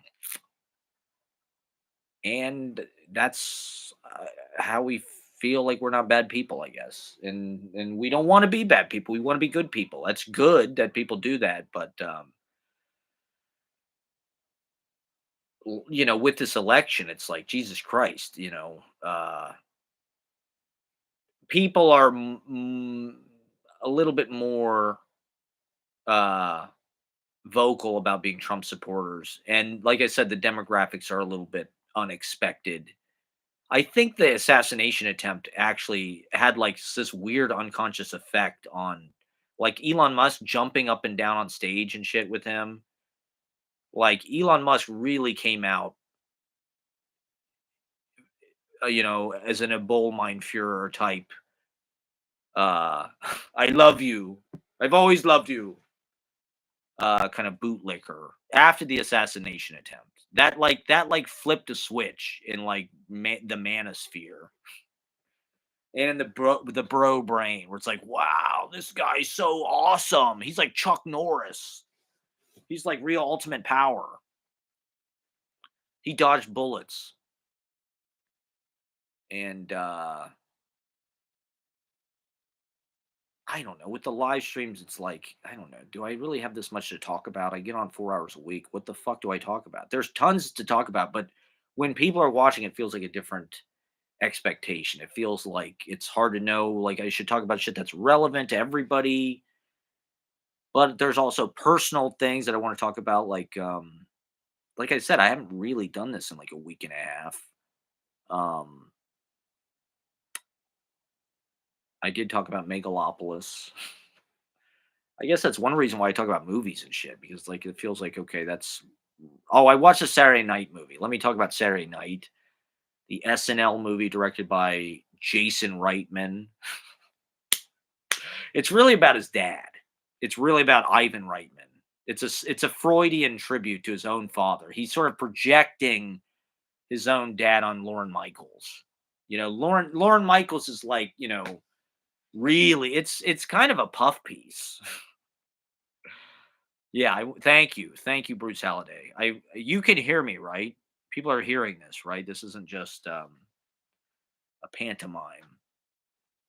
Yeah, so the SNL movie, Saturday Night. It's crazy, and I guess this is part of the propaganda campaign of the 50-year anniversary. It's crazy that there's this movie in theaters now about the first episode, which happened 50 years ago, and at the same time, the same fucking show, the same studio, same person, Lauren Michaels, oversaw this fucking Domingo skit, which is like the biggest fucking thing on TikTok. I opened up TikTok today. It's all I fucking see is this Domingo skit, which I don't know if people have seen it, but it's a parody of Sabrina Carpenter Espresso.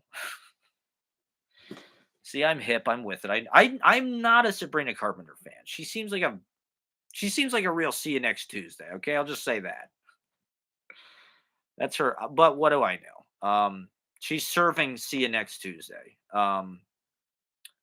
Her fucking thing is all a Jack Antonoff thing, who I guess is generational. We had the millennial culture, it's already formulated. It's Jack Antonoff, it's Taylor, it's Vampire Weekend, it's all this shit. It's Ariana Grande apparently is like, somebody we're gonna be stuck with for the rest of our lives. She's like an SNL legend now at this point. Because I mean that's where the culture is. Well, I'm old, This is what I'm wrestling with, my own oncoming obsolescence. It's happening. I'm just the sunset of my relevance. My hopes of being on SNL as a cast member are quickly slipping away. I don't think I could fit in. I don't think I could play nicely. I would just be like this weird fossil, bitter, and I'm too, too much. I'm an abused animal at this point. I just feel like, I'm like a dog that's been beat too much and tortured by its owners. Just kidding. JK, everybody, JK. Yeah, so it's crazy to me that it's that relevant, and yet, okay, so yeah, I'll talk about the Domingo skit in the Saturday Night Live movie. To be honest, in a lot of ways, the movie is like pretty fucking good. The just like the style of the filmmaking where they're running around this space, it's like Birdman, right? It's like that's probably how they got greenlit. It's like sort of like a 90-minute real time stream. I don't know if that I don't know. The conceit is interesting. I guess that is the way to do it. It's sort of a play, it's not really a factual recounting of what happened that night. And so in that sense, I was a little bit not that into it. It was like cuz it's like there was a lot of embellishment and kind of liberties taken.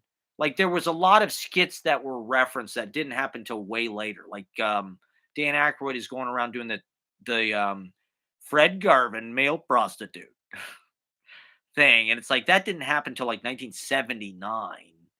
It's like there's a few things like that are kind of anachronistic, and I get it. That's like the fictional creative process, right? As it is, like there's a lot of shit like Milton Berle is in the fucking movie for some reason, which like there's no real, that's not, I don't think there's any, I don't think that that's based in truth at all.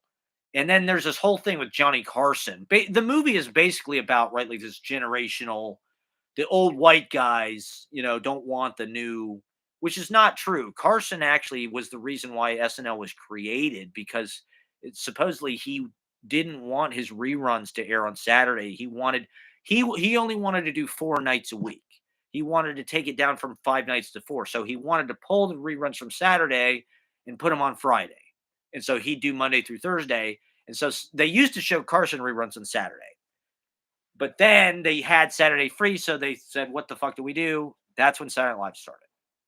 So Johnny Carson was actually responsible for Saturday Night Live. I don't think there's any basis in truth at all of him like calling them and being like, "Fuck you," don't fuck with me. I'm the king of this fucking big swinging dick, town.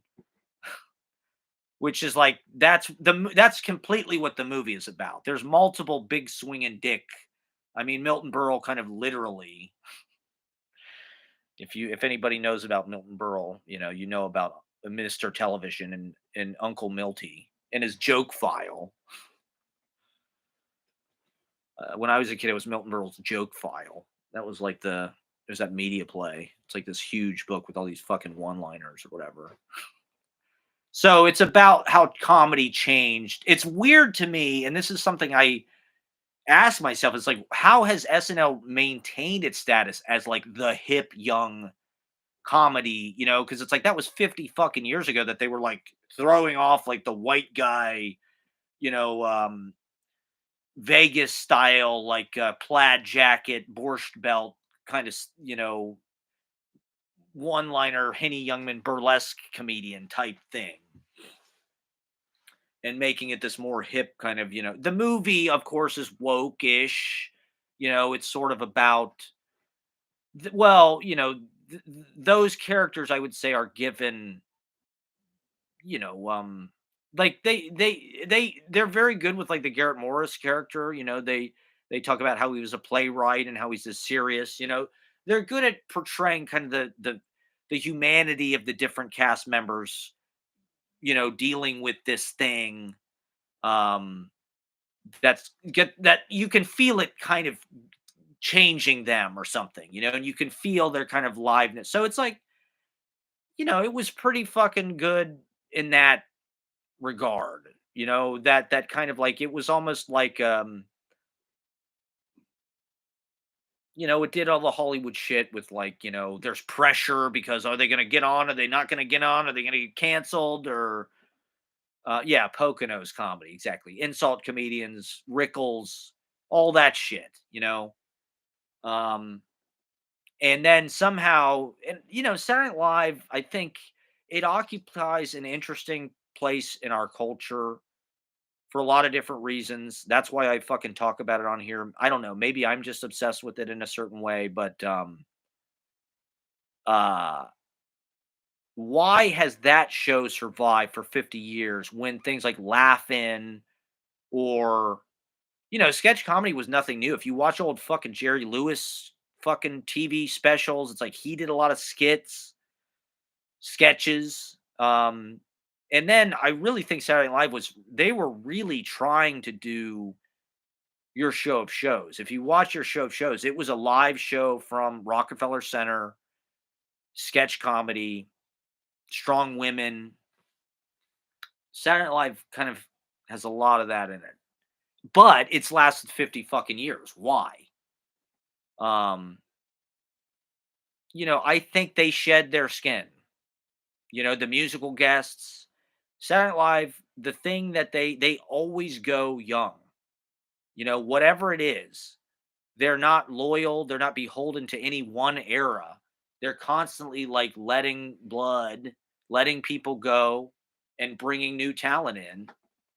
To be honest, it feels like it's one of the last place. It's got a reality show element like a fucking American Idol. You're seeing stars made before your very eyes. That's part of the excitement. It's a meritocracy. Some, people like this Marcello Hernandez guy or Bowen Yang also is like super fucking fire right now. You know, Bowen Yang is like the toast of New York in a lot of ways, and deservedly so. He's super fucking funny and very hip and very contemporary. Like Saturday Night Live is materializing these issues that young people are focused on through the cast, through the skits, the sketches, every week. And so this skit about Domingo, I don't know. To me, it's like, do people know about this skit? The song is like super fucking viral. I don't know if you're not on TikTok, you probably haven't seen it. But it's this guy Marcello Hernandez, and it's like all these strong women, and then Ariana Grande. But the joke is kind of like it's a bridesmaids doing like a toast song. They're doing like new lyrics to this fucking Sabrina Carpenter song, and they're all off key as fuck. They're all like pitchy as hell. But so there's kind of like this ASMR quality to it. Like all these people like it better than the fucking Sabrina Carpenter, or at least as much, where it's like, oh, it's scratching a certain part of my brain. The way that she pronounced the vocal fry on, you know, uh, uh, good reminder, scratches the right part of my brain. So it's like, I don't know. That kind of shit is weird on the internet. Just some stupid little like TikTok. A lot of the shit that's brain rot. It's just because there is no context. It's just like candy.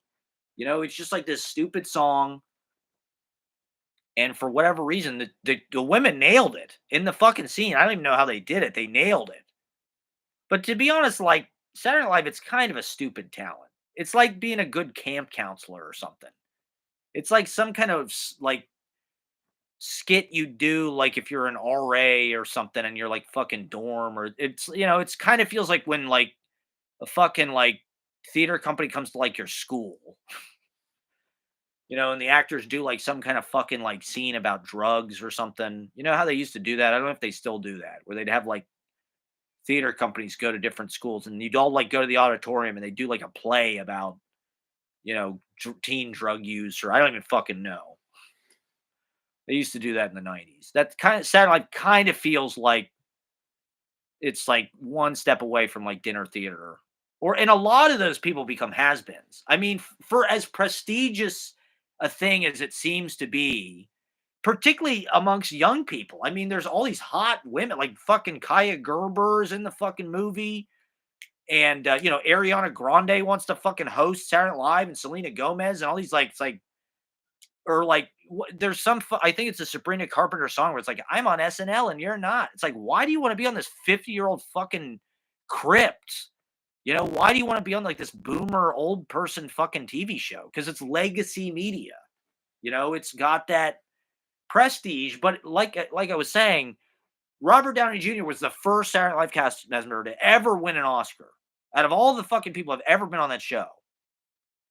And a lot of people on that show end up in this kind of weird, after, like, they're Dennis Miller or fucking Victoria Jackson, or or they just disappear. Where the fuck is Nora Dunn? Where the fuck is Julia Sweeney? Where the fuck is, you know, a lot of these people go to this kind of just dumpster of like show business. But it's like, oh, they were on Saturday Night Live. Like, wow. It's this legendary fucking uh I don't know. It's just a clout thing. It's like an aura thing, I guess. Um Second City, right, is where they get a lot of their talent. I mean, that's Saturday Night Live is kind of lazy in that, to be honest, it acts like it's this hip New York thing, but they get a lot of their fucking comedians from Chicago. And I think especially during those initial seasons, there's this thing. Harry Shearer was talking about Lauren Michaels, and he talked about how Lauren Michaels said something about how they don't typically hire Jewish men or something. They go for Catholic, Midwesterners, because I guess the idea being they have some kind of broad appeal, like Johnny Carson or Letterman's from Indiana, that era, right? Whereas Harry Shearer is like this Jewish guy from LA. He's been in show business his whole life. I think maybe he was born in Europe. His parents were like European. They fled the Holocaust, and he was like a child actor in LA. But Second City. I went to Second City like about 10 years ago. So I've been to Second City, and that's it. Like I said, it felt like some kind of like uh team orientate, or it felt like this close to being like a business seminar, or it felt like like there was this sketch comedy show they did in Columbus. I forget what it was called. They did it Wild Goose Creative, but they would have it hosted by like different local people. So they had this guy who was um he owned this pizza place, Late Night Slice, and this other, I think it was called Goodfellas or Oddfellows or something. So he had like these cool businesses in Columbus, like these hipster, very successful, and he like hosted this sketch comedy show in Columbus. And it was like, this is what Saturday Night Live is. It's just a way of like ingratiating, um, certain people within the culture through like this, like, it's almost like they're a wait staff, the cast of SNL. It's almost like they're in the service industry. They seem like singing waiters or something. Like they're there and they really have to earn it, but it's like they're there to serve the host and to work with the host. And they can have George Steinbrenner fucking host, or Elon Musk fucking host, or Trump, right? Famously fucking host. And the cast members' job is to just sort of play charades and make them look good, and sort of make the corporate boss look personable and human, And so I think in that way they're licking the master's shoes. That's SNL's job. I think that they're one of the reasons why they've stayed. I do think there is probably some kind of like agenda there, or if somebody comes in, like somebody went in and criticized GE, right, for selling, I forget, but it was some huge controversial thing, and they took the monologue off the air. Or like, remember when Harvey Picar criticized GE when he was on Letterman, and Letterman flipped on him and said it was bad manners and this and that. It's like NBC is definitely a part of the fucking military industrial complex. They're owned by GE.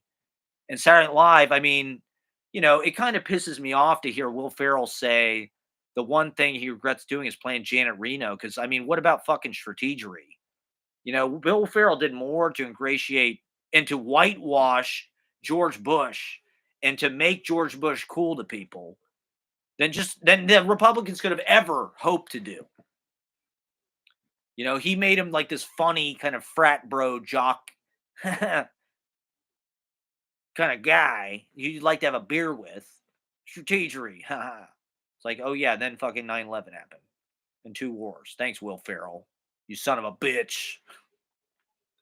I'll take the lockbox, man. And so Saturday Night Live did that. That was Saturday fucking Night Live that did that. And Will fucking Ferrell. They were sort of art washing these bad people. And I don't really like how they've pivoted. To me, it's like TRL or something now. It's just like, yeah, get whoever the fucking kind of like prefabricated, flimsy piece of shit pop culture, whatever Disney person, like that's what people like now. It's like, yeah, let's get Lindsay Lohan as an SNL legend. Poor Lindsay Lohan. And let's get fucking, Dua Lipa can host and be the musical guest. Why not? And why not? Well, I don't know. Why the hell not? I mean, what am I? I'm just complaining about it. Am I just an asshole? But so the Saturday night movie, um, like I said, there was some of it that was like a little bit. I didn't. I am more of a fan of realism and like what actually. It probably wouldn't have been an interesting movie. Like it just made a bunch of shit up in a certain way that like had no basis in fact. And so I guess, they're telling some kind of like authentic truth or poetic truth or something. But um uh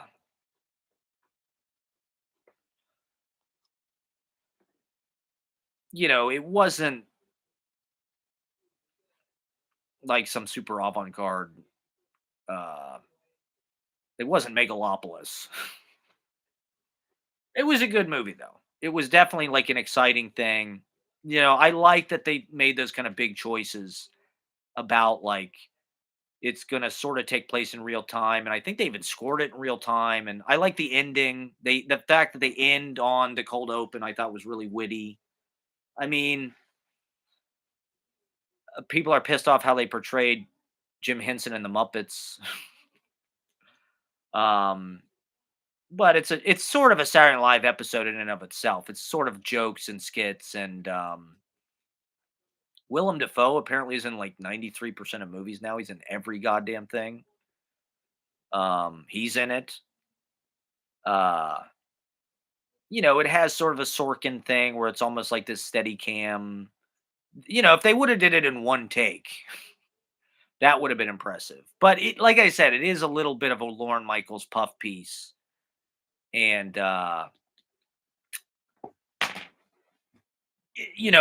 his dad being Ivan Reitman, this famous comedy director, I think it's sort of like you know, Lauren Michaels is like a kind of a genius, like I think that's one of the things that I like about that show is it is very uh elemental and sort of like basic. It's just like it's the closest thing to live theater that we have on TV really at all, actually. Where it's like it's almost like kids putting on a play. It's like, yeah, we wrote these little sketches and we got a little set. And we're gonna put up costumes and the show goes on because it's 11:30, not because it's ready. And then the musical guests, right? It's a time capsule of whatever era it is. I think that's one reason why it's important that they just get the hippest people, get Ariana Grande, get Nirvana, get the replacements, I mean, how many fucking people have played that show? And it's really just like an update of a variety show, actually. Um, it's just bands and different kinds of comedy, monologue. Lauren Michaels understands. That's one of the things that's impressive about is the fluidity of the comedy. Lauren Michaels can go with stuff that like Kyle Mooney, the stuff that those guys did, Kyle Mooney and some of those guys in the 2010s were doing really pretty weird fucking comedy, but they went with it because he saw something interesting about it. Same with Lonely Island, right? They just had a fucking song. I mean, how relevant are they? How big of a fucking part of people's lives are fucking Lonely Island? And how many women are like in love with Andy Samberg? You know, I see it in the comment section. He's the pickle priest. Um, and so it keeps giving, it keeps working because they just get new casts. They just get Pete Davidson, they get Marcello Hernandez, and they do a fucking parody of Sabrina Carpenter. Okay, so one of the skit kind of it's kind of I don't know, kind of pisses me off because the whole skit is about the guys getting cucked by his fucking wife. It's they're sitting at their wedding reception, and the bridesmaids are singing this song about how she fucked some guy at the bachelorette party. It's like that's funny to you. It's like it's like some of that John Landis or like some of that 80s comedy or like Toxic Avenger, it's like pretty extreme and like I don't know, the image of this guy's wife like fucking this dude. And the whole song is just about these women singing. It's like the bridesmaids are kind of condoning it or like they're there when it happens, they're googling Domingo. It's like why are all these women on TikTok like frothing at the mouth about this fucking skit? And they love this Marcello Hernandez guy, so he's Domingo, obviously. So the joke of the skit is the guy's wife fucks this guy and runs off with them. It's like, oh, that's hilarious. It's just more liberal agenda, you know, um, trying to bring down men, right? And Marcello Hernandez is the hot guy at the moment. He's the new Pete Davidson. He's good for him, I guess. Good for SNL. We can't wait for the 50th. I won't be invited. I didn't make it. I never made it on SNL. I'm live streaming to you to 5 people. Thank you guys for watching. Uh, make my dreams come true. Live from New York, live from Midwood. It's Wednesday night at 10:02. We're just gonna keep fucking streaming, okay? Because we've been backlogged, so there's just so much to talk about. Um, I don't know. Maybe the point of that skit is you're just supposed to laugh it off, like ha ha ha. You're not supposed to take it seriously. If you take it seriously, you're a chode, or you didn't pass the shit test. It's just a shit test. Um,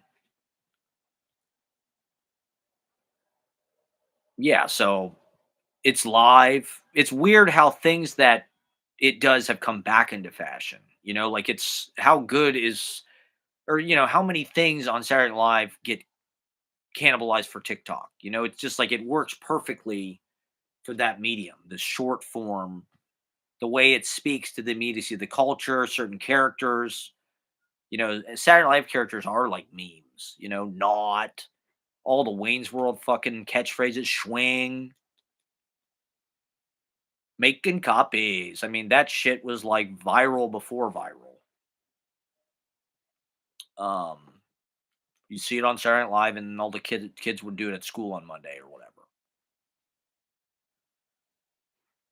So, but it's like I'm saying, it's like it's. I guess it's the thing is the boomers had the advantage of the things that they built could afford to last. When they started that show, 75, that's when New York was dead, right? Famously, Ford the City dropped dead. That was like the nadir. And it's sort of a corollary in certain ways to Poetry Project. I feel like Poetry Project is sort of like this long running whatever place that a lot of people have passed through New York. And they had circumstances that could let them build institutions like that and keep you know uh there have been years where like Saturday Night Live has sucked, right? Or like right during the early 80s it was terrible except for Eddie Murphy. If it wasn't for Eddie Murphy it would have gone off the air. And there's it's always like that. That's one of the things about it. I think just because it's live television or whatever, it's like, and because it changes, and maybe there is something about it that it's like for young people or something. I don't know. Like the cliche is like your favorite Saturday Night Live cast is the one that was when you were young, right? It's sort of like a nostalgia thing. Like, oh, like for me, that my favorite cast is like late 80s, early 90s. Dana Carvey, all those people. Dennis Miller, Phil Hartman, Kevin Nealon, Jan Hooks, Nora Dunn, Ellen Cleghorn, all those people. David Spade, Farley, Phil, the list goes on. I also like the Michael McKean year. I like the Chris Elliott year, the Laura Keitliner year, the Janine Garofalo year. But then I sort of didn't start to I started to hate it in the late 90s. They did kind of a reset in 95 where they brought in Will Ferrell and that it changed. And then they did it, then it changed again with Will Forte and all those people, Bill Hader and fucking Fred Armisen and Tina Fey and Fallon. It's just like they've managed to get some fucking people that have really lodged their way into our goddamn culture. I mean, Fallon is the host of the Tonight Show. It's insane. Who would have fucking predicted that? I think SNL is free. I was just seeing a video about it because I've been trying to. I would love to see any of these talk shows. I'm trying to go to see Colbert or like the Daily Show, or I'd love to see the Tonight Show. I'd watch Seth Meyers if I could get in for free. I'd check it out. It's just like there's a website where you go on, I think, and you can. This one for the Tonight Show, it's like the fucking tickets are always closed. It's like one of these things. I don't know when they release them or whatever, but I never seem to find the window. Saturday Night Live, I think, is the same, but I also think they do like a standby line. I saw some video about it. Like if you wait in a standby line out front of Rockefeller Center for like 12 hours, supposedly you can get in. But yeah, I used to work on 48th Street, which is I'd walk by Rockefeller Center on my way to work in a restaurant on Saturday night. So it's like I wasn't working at Saturday Night Live. I was working at a fucking restaurant. That's my life. But I don't know if people have watched the James Franco documentary about Saturday Night Live. It's called Saturday Night, I think. It's on YouTube. It's also another kind of interesting, kind of prismatic look. Belushi, man. Belushi's kind of like the soul. He's the Slimer. He's the ghost. He's the Festus, or who's the actor ghost? Um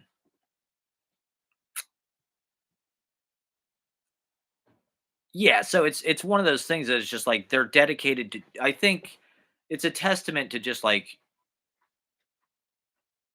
yeah, that's outside. Who knows what the fuck they're doing? There's always shit going on out there. I wouldn't worry about it.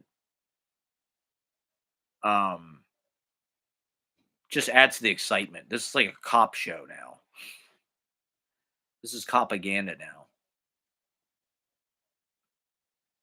It's a police procedural. Maybe now people will start to watch. This is a special victims unit. We're gonna talk about we're gonna talk about violent serial killers, okay?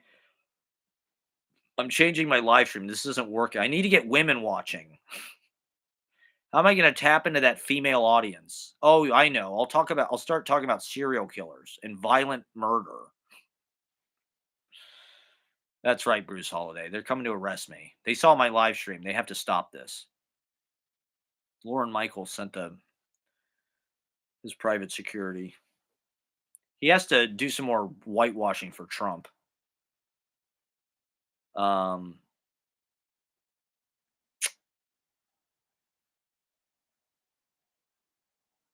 yeah, I don't know. Lauren Michaels a little too cozy with Giuliani. He's always been kind of a right wing.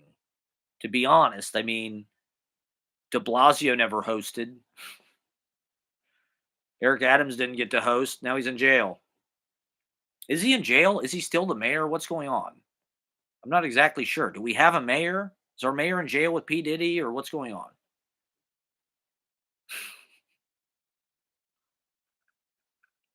He's in the tapes. He's in the Diddy tapes. Um,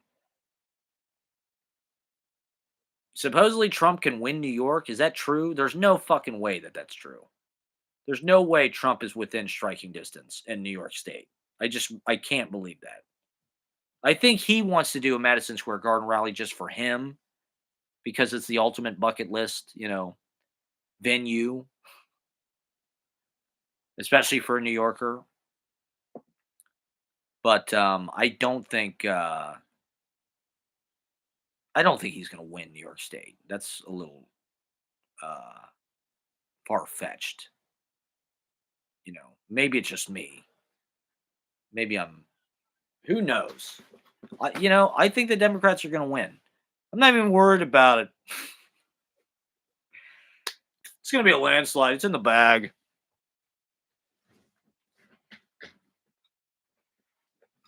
Let me. We got to re up here. Thank you guys for watching.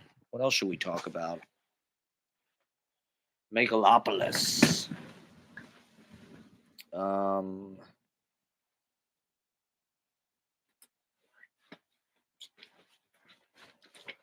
Yeah, the James Franco Saturday Night Live movie is. I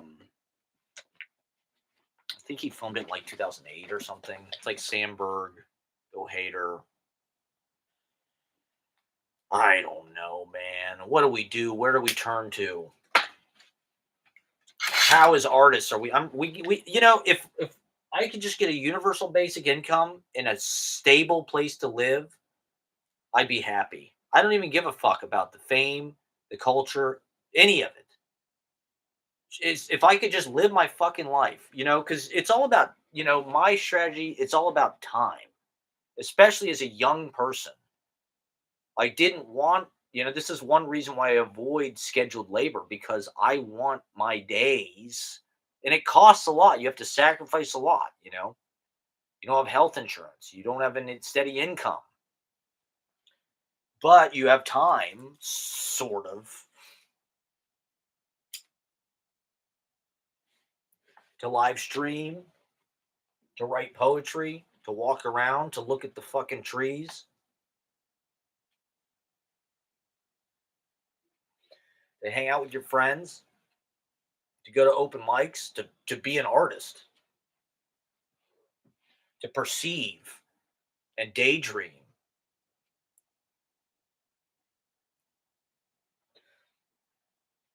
And feel.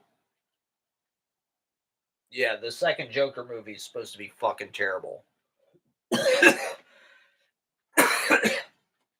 mean, I didn't see the first one, really.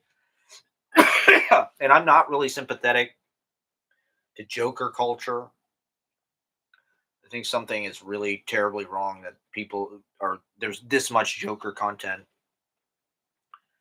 It's really not called for.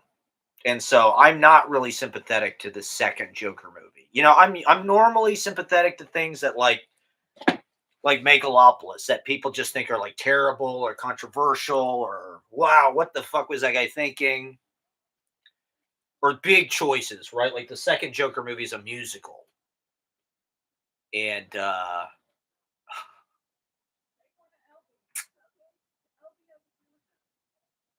the thing is like fuck the Joker. Like I don't really want the movie to work. Like why they keep making these goddamn movies? Like I don't know. The music that I have heard from the fucking soundtrack sounds like shit. It's like more Gaga trying to do the American Songbook, and not that she's not, like Gaga, okay, can do whatever the fuck she wants musically. And I've never seen any of Gaga's movies, but she was in a Lonely Island skit like 10 years ago or something, and to be honest, she was really good in it. And so when I saw that skit, I was like, Gaga could be an actor. Like she's a good actor. But I haven't seen House of Gucci or Stars Born or any of this shit. But I don't really love her like versions of like the classic songs with like Tony Bennett and all these Joker songs. Like she does That's Entertainment or Make 'em Laugh or whatever.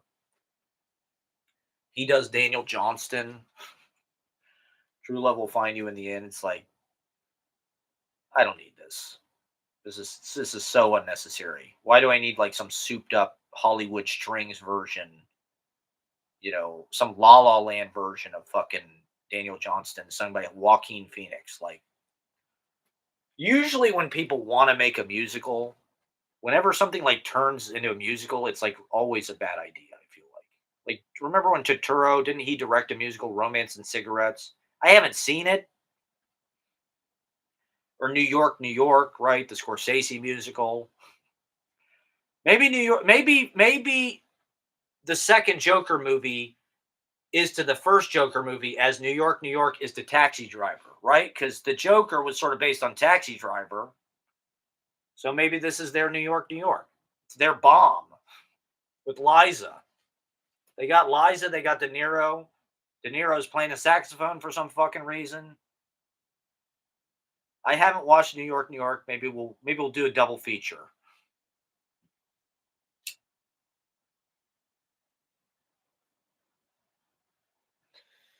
This is me. I'm a video citizen. I'm a video native here.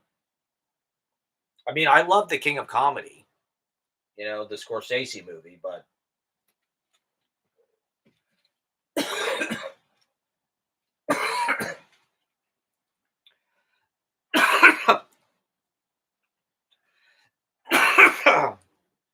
I also think, and I mean, this is going to sound maybe a little overrated, or this is going to sound insane, because Scorsese is definitely one of the great directors of all time. And Scorsese is definitely like a genius and a great director, but I think he's sort of overrated. I think Scorsese does like genre stuff and he does stuff that's aesthetically like really good on film. Like he's really good at like violence and blood and these kind of male, foul, intimidating gangster criminal guys and fast and rock and roll and Rolling Stones. And he's done a lot of different stuff too. Like Gangs of New York was almost like that Samuel Fuller movie. It was almost like Park Row. It really was kind of a different it's a historical uh epic in a way. I mean, it's like, over 3 hours long and takes place over, all this time. And John C. Riley's in it. We watch Step Brothers, the comedy classic Step Brothers. Um,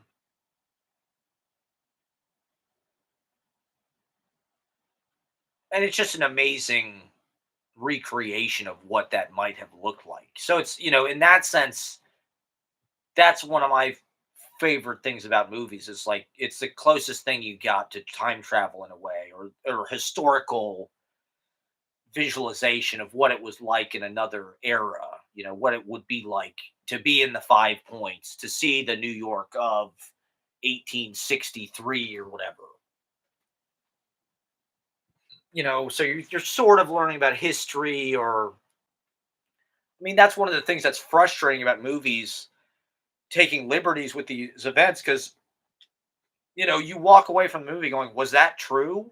Was that real? Did Chevy Chase really fucking, did Milton Berle really whip his dick out in front of Chevy Chase? Or did Carson really say that shit about Saturday Night Live? Or, Bill the Butcher, what the fuck is his real story? Gangs of New York is he's sort of like the anti Lincoln. It's sort of like a Civil War movie. They sort of fight the whole Civil War in that movie. And the way that the war comes into New York, the army comes into New York, into the gang war. That's a commentary on, just I guess the nature of war. Countries or governments or armies, they are sort of gangs. Um,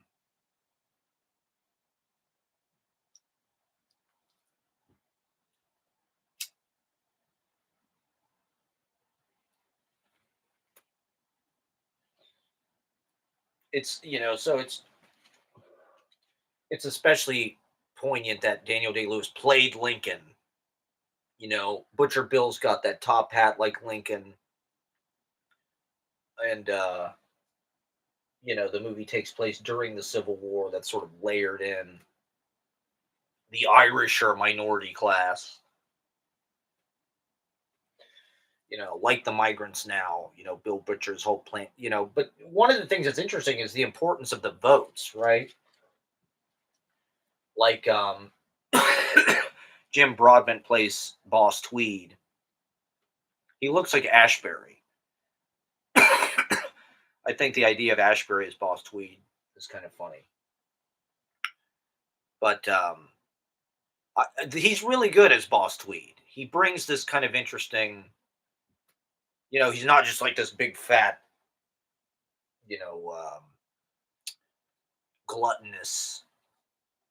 He's got all these parakeets in him, around him in cages and shit. He's more kind of like starry eyed. It's just like he doesn't seem like that corrupt or bad of a guy. Um, but, uh, you know, a lot of the reason why they want to make these guys citizens, or because they want votes, right? He needs to build a political base, so he needs the Irish vote and blah blah blah. And um they really work hard to like mass produce and produce every single vote they can. They're going to pay people to vote, right? Or this is a criticism people are making the Democrats now, is they're paying people. The Democrats are paying people to, I don't know, fucking protest or this or that. Um,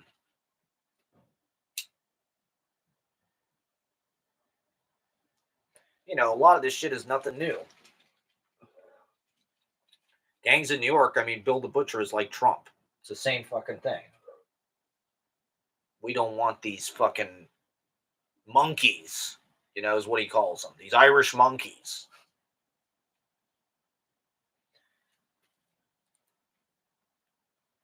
But his father died in the War of 1812, right? He died fighting some fucking battle. So he gave his life for this country. So Bill the Butcher is sort of like, the relationship between Bill the Butcher and Amsterdam, DiCaprio and Daniel Day-Lewis, is interesting because they're close, even though the guy killed his dad. Bill the Butcher is sort of like his mentor or something in a way. There's that whole sequence with the fire fighters and the buildings on fire, and the competing fire, volunteer fire brigades, and the corruption of all that. So there's a lot of it that's just like, it's almost like opening a history book. And you can tell they probably based a lot of the visuals on paintings, or visuals of the era. The clothes are incredible. That's probably one reason why they shot it in Italy. The clothes are unbelievable. All the hats, and they're definitely swagged out. They all look like fucking Willy Wonka. Apparently, everybody dressed like Willy Wonka in 1863. We've got all these fucking silk neckerchiefs, velvet tails. I started to watch Age of Innocence. I'd like to watch Age of Innocence sort of as a companion piece because I love that. Now I'm getting more into the historical eras of New York and stuff. Age of Innocence is like Magnificent Ambersons. It's just like exactly like Magnificent Ambersons. You can feel its influence. It almost feels like a Whit Stillman movie. Tenenbaums feels like it's got a lot of Age of Innocence in it in a way. Um, the way that the lighting, the way Scorsese moved the camera, the kind of New York townhouse thing, shooting in a townhouse, what that looks like. So it's all research. This is all research. We're all just doing visual research and learning about history in this sort of corrupted movie retelling. Um, yeah, so but Bill the Butcher's dad got killed too. He's like DiCaprio. They have that in common actually. Their dads died in these sort of war things, died in combat.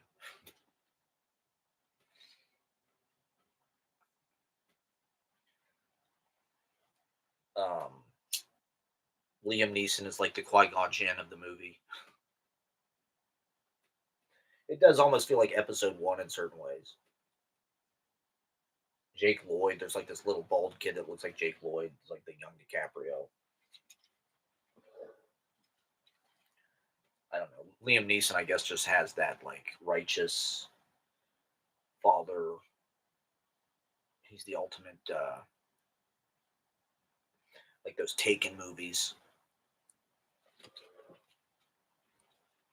He's got a good heart, Liam Neeson.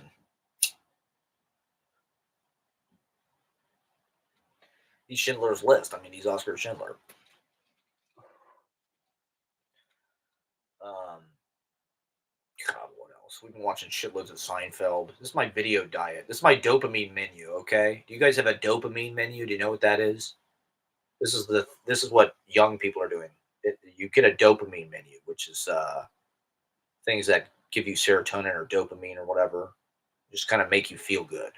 It's just like a treat you do for yourself to sort of vibe and refresh, cleanse. It's like like an aura cleanse. So your dopamine menu, for me, going to Bleecker Park is my dopamine menu. Or watching Straight Time is on my dopamine menu. I don't know. Am I wasting my life watching fucking movies instead of living?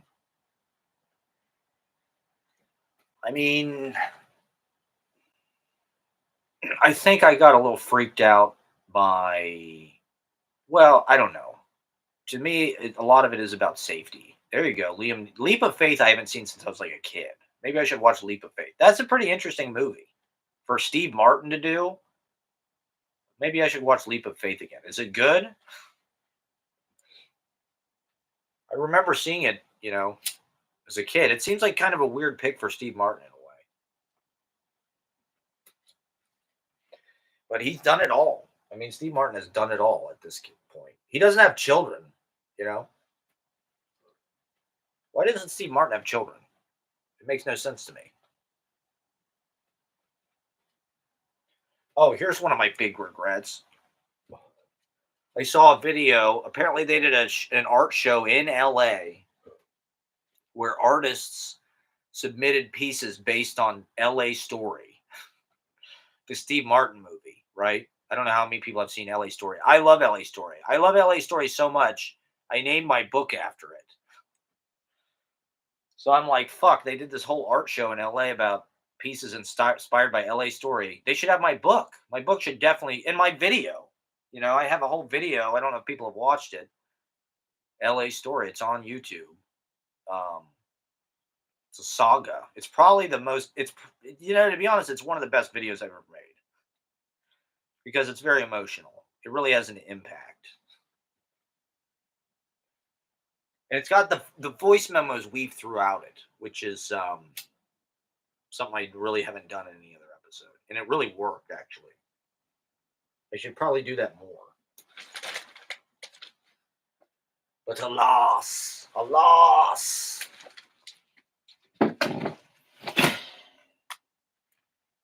Too fucking lazy. So yeah, my new vlog is premiering as we speak. I think. Oh, I guess it's over by now. But yeah, people may have been watching both. Were you watching the vlog and the live stream at the same time, everybody? Pretty exciting, huh? All this content that Scenes from a Life is just giving away for free. Wow. I'm ready for the data companies to pay me for my hard work surveilling my inner world, for the inner autopsy, the psychological autopsy, self-autopsy live. I don't know. Yeah, so it's about being I don't know. Stability, comfort, movies, you're safe, you're inside. And to me, it's great art. You want to experience great art any way you can. The easiest way for me to do that for the past year has been to watch movies. And, I've been just trying to see every fucking movie ever that I've wanted to see that I haven't seen, or, at this point, it's just a never ending tour, like Bob Dylan in the back of his tour bus. He just watching movies forever. And, I don't know, thinking about movies as a form, it is something that like we're moving into a more visual era. And so, you know, thinking about visual storytelling, studying it. I mean, sometimes there are movies like Megalopolis. It's rare that I get to see the new movies while the conversation is still going on because I don't pay to go to movies. It's rare that I go to a movie theater. Um, and so it's actually kind of, but it's fun to like, oh wow, I got to see Megalopolis like at the point where it's like actually relevant, and like people are talking about it, and we might go see it again. uh yeah, so my new vlog just premiered, Diet Soup. It included my poem Diet Soup right in the middle of the vlog. It's a 12-minute long reading. And if you watch the footage, if you go back and look at the footage, you'll see that Lucy Sante was in attendance at the reading. Lucy Sant was at the reading. Okay. So Lucy Sant did see me read my poetry. Okay. That's a win. I'm not sure if she liked it or not, but uh it's pretty cool. That's even, that kind of shit is pretty amazing for me. I know that I can't help but look at it. I look at everything through this like self-help lens where it's like, um, oh, a great question, Bruce Holiday. I'm going to answer in just one second. Where it's like, uh, you know, part of practice, or it's like everything is like an opportunity that you have to win. It's like I have to, so anything that you fall short, you're like you beat yourself up over, like, oh, I didn't get in this thing, or I'm not at this level, or I was left out of this thing, or I wasn't a feature, or blah blah blah. I haven't done this,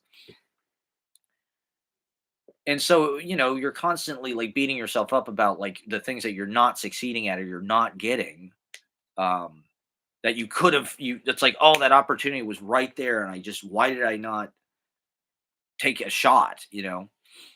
So I really beat myself up over that stuff. Because you're seeing possibilities, but it's like, most possibilities don't happen, to be honest. So why torture yourself? Why not just be grateful with gratitude for the fact that you can have my dinner with Andre night was such a fun. I thought it went really well. People got really into it. We've got a really nice crowd that's like having a great time and like is invested, and I'm having a blast. I think we're doing great shows, and um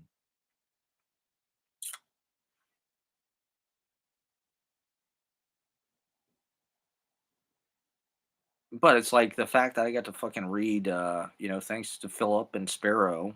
Shout out to Philip and Sparrow.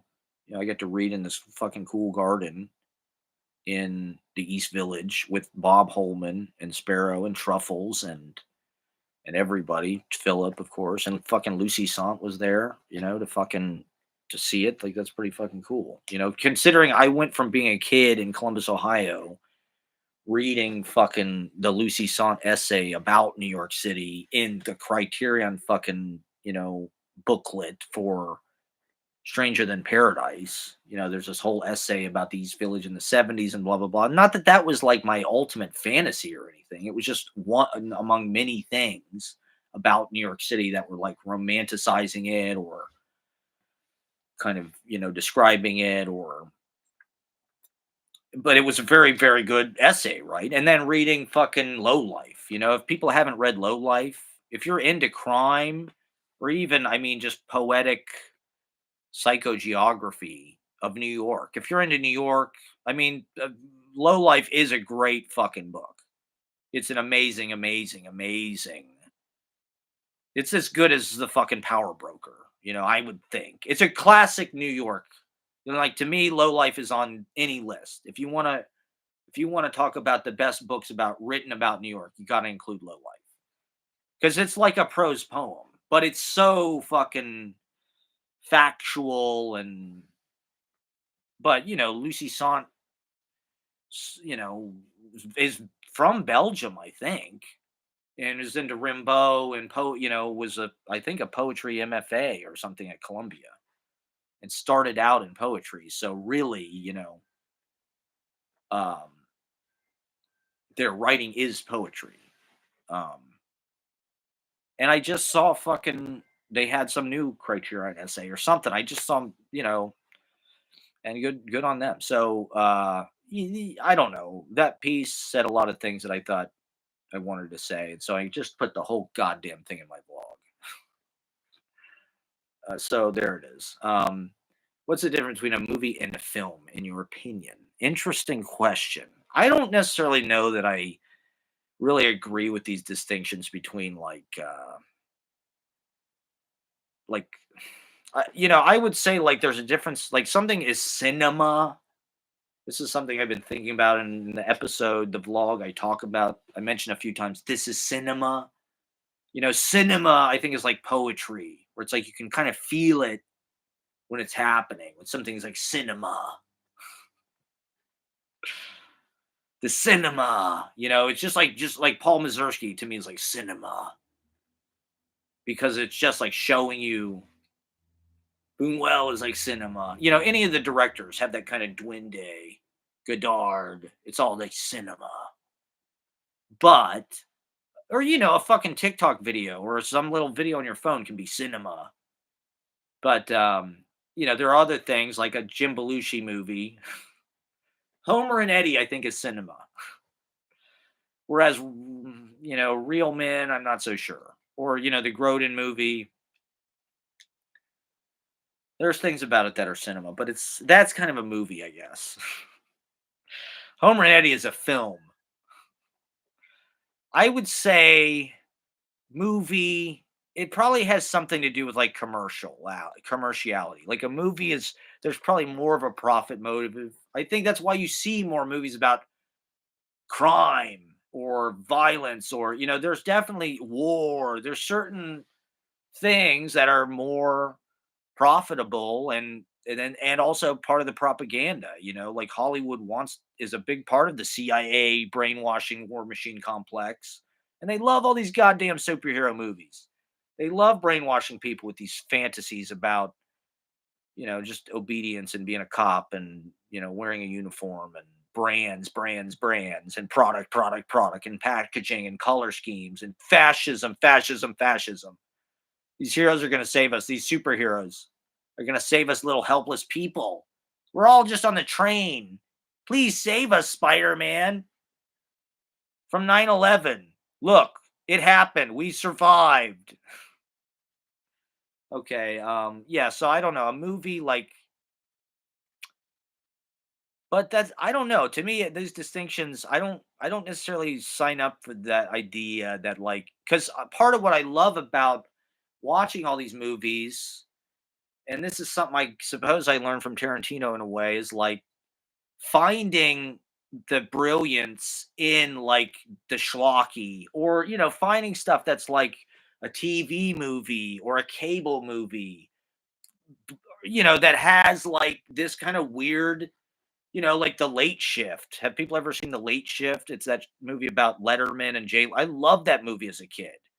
For some reason, I just, because it was about being a talk show host and late night and these comedians, and it was a docudrama. It was sort of like an auto fiction or something. It was like, what Aaron Sorkin does now or something, where it's like, oh, it's a movie about Steve Jobs. Like, wow. Um, but it was like it came out like when it was happening, so that was like kind of exciting. That was, it wasn't super popular, but I was into that shit. But it was like an HBO movie. It wasn't even in fucking theaters or anything. To me, or like those Quentin Crisp movies, Englishman in New York or whatever it is, starring John Hurt. Those are on YouTube. Those are like made for TV movies, but like the subject matter is very important. They didn't make a real movie about it, about Quentin Crisp. And in a certain way, I don't know, the fact that they're TV movies, or like watching plays on like an adaptation for TV or something, like I'm kind of into those places where like it blurs. And I think what we're seeing with the computer and YouTube and TikTok is like there's just a smashing of all those hierarchies, where it's like now you're gonna watch the new fucking Joker movie on your phone or something on the subway, but then you might watch, fucking cat videos on your screen on the wall or something, on your projector TV. Um, and everything's high def and color and cinematic looking. Fucking sports look like goddamn movies now. Um, so it's an exciting time, I think, for visual storytelling. And to me, kind of playing with these hierarchies or exploring all the different hierarchies, the internet kind of mashes all that stuff together, the high and the low, where it's like you'll see Tarkovsky clips, or like I saw there's all these fucking videos about Barry Lyndon on TikTok, you know. Barry Lyndon is a fucking masterpiece. I love Barry Lyndon, but it's a slow, it's not necessarily what you would think Gen Z would like, be like, yeah, let's get psyched on Barry Lyndon. It's like, well, why not Days of Heaven or Badlands? It's like, oh no, Barry Lyndon, you know? Um, and Barry Lyndon is like cinema to me, I guess. The way he's like, he's showing that century. He's showing what the warfare was like, with the traveling, with the life. To me, it's a picaresque, right? So it's like, to me, there's kind of too many movies about violence and guns and cops and detectives and,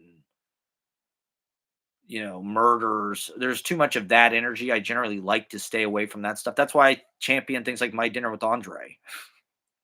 To me, My Dinner with Andre is another one of those things where it's like a genre mashup, where it's like it really is a play, basically, or it's a text. It's this incredibly thought out, well written. Like you could completely read My Dinner with Andre, and it would like really read very well, just like as a private. It really works on the page as like a text, but it's a fucking movie. It's like that's crazy, but it's also, you know, that's kind of what it. But that's also what makes it this weird outlier thing that like there's a lot of people like on Monday we did get a fair amount of hate. There, I think there was at least one person that said they hated My Dinner with Andre. Maybe more than one. There was definitely a few people that talked about how they didn't like it or this or that, which honestly I was taken aback. I thought My Dinner with Andre had just been accepted by the culture at large at this point. I thought the controversy had kind of worn off because, to be honest, a lot of the things that made Wallace Shawn plays, I feel like, have just become way more normal. Like the fact he did the Fever in people's apartments, and the fact that the Fever is just a one person show that's like this monologue. It's like that's a live stream. It's completely a fucking live stream. You know, the Fever is just like a political live stream, and Designated Mourner is kind of like that, where it's just like really these monologues that are kind of side by side. There are a few scenes, but they're really like audiobooks in a way. They're storytelling, they're poetry actually. You know, when I did this opening speech of My Dinner with this is going to be an annual tradition. We're going to do this every year, maybe every 6 months. We'll do in My Dinner with it's just going to grow. I can feel it. It's just going to grow. But I read the opening speech and I copied it and pasted it because I couldn't find a good script online, so I had to copy and paste it. And it really reads like a poem. It's actually kind of incredible with the line breaks that were just put in by this website or whatever. And that's one of the things that I really loved about Wallace Shawn's language is there's a simplicity, and he kind of maybe not dumbs things down, but he kind of sugarcoats things or like I don't know. He has a very there's something about it that's like very pleasurable, just like the way he's nice, in the text or something. But it's also like, he went to fucking Harvard. His dad was the editor of the New Yorker, for Christ's sake. Like, he's been going to like Samuel Beckett plays since he was like a child. Like, I think he saw the premiere of fucking Long Day's Journey into Night, and he saw the premiere of fucking Waiting for Godot and shit. So he really like this is what he has meant to do. And I don't know. I just found his writing style funny. He's hilariously funny. He's political. He's extremely left wing. And but his early stuff is more like abstract poetry. It's more like Ashbery or something. But it's super explicit and kind of sexual, and it's kind of off-putting, and maybe in a certain way, or audiences were supposedly the first performances they did of Wallace Shawn's plays, the audiences really like would get up and like start yelling because they hated it so much. Probably like Megalopolis or something. So My Dinner with Andre is really, it's probably a similar thing where it's like, some people like my brother, I remember in Columbus before I moved to New York, I had this giant projector. I got it for $25 off Craigslist. It was literally this fucking big. It was huge, but it was a projector. I plugged my DVD player into it. So I wanted to have these film nights, but it was hard to get people to come over. And finally, I got my friends to come over, and I was going to show them My Dinner with Andre. And my brother Jack left within like 30 minutes. He was just like, God, this Andre guy is a fucking blowhard. Like, he never shuts the fuck up. All he does is talk about himself. I'm out of here. And a guy said that on Monday. This guy who's like a poet, he's a good poet. He said the same thing. He was like, this Andre guy is so fucking boring. The first 100 minutes are this guy yap, yap, yap. But then the last 10 minutes.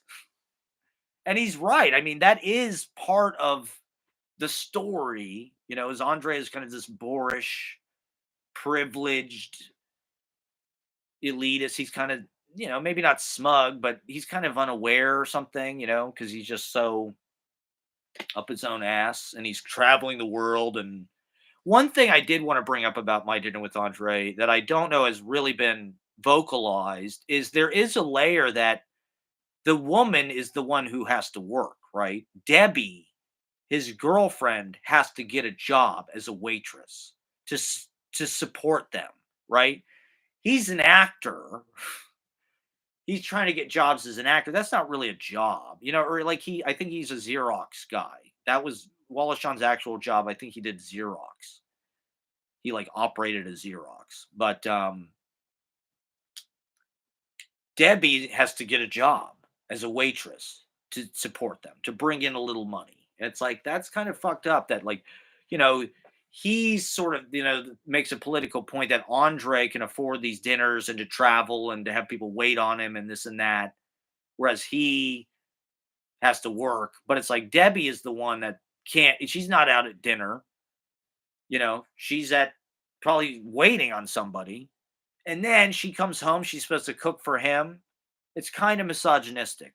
I think, I think that's part of the symbolism and the metaphor of the fucking movie, is they're saying like the women are subjugated in society in this way, right? At the time, you know, particularly, he was living off his girlfriend.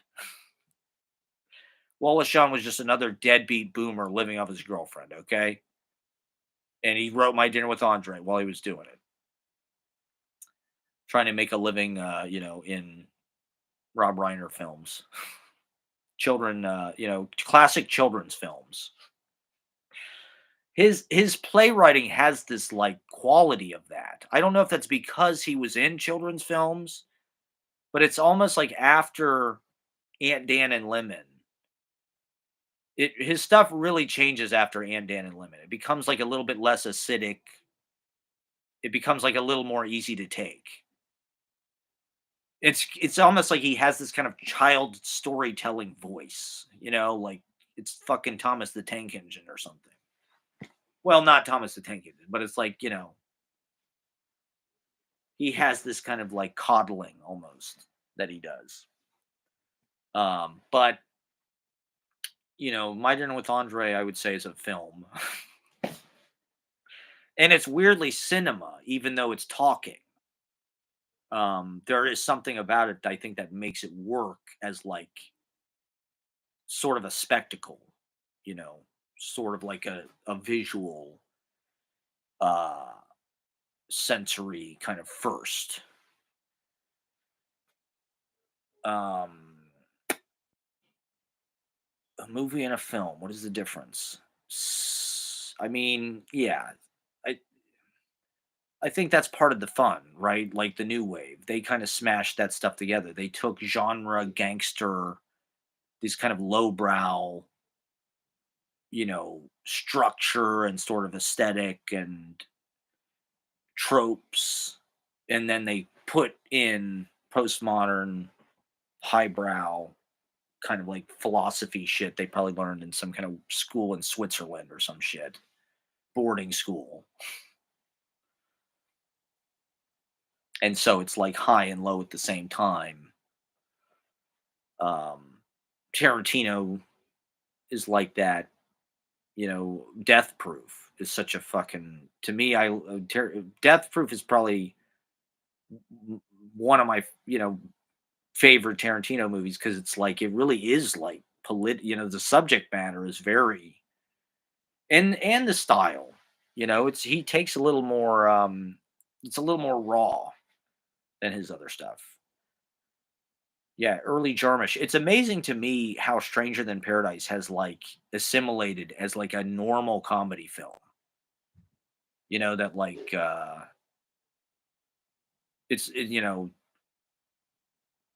don't know if like a family would watch Stranger Than Paradise, but like, to me that movie's like pretty slow. It's black and white.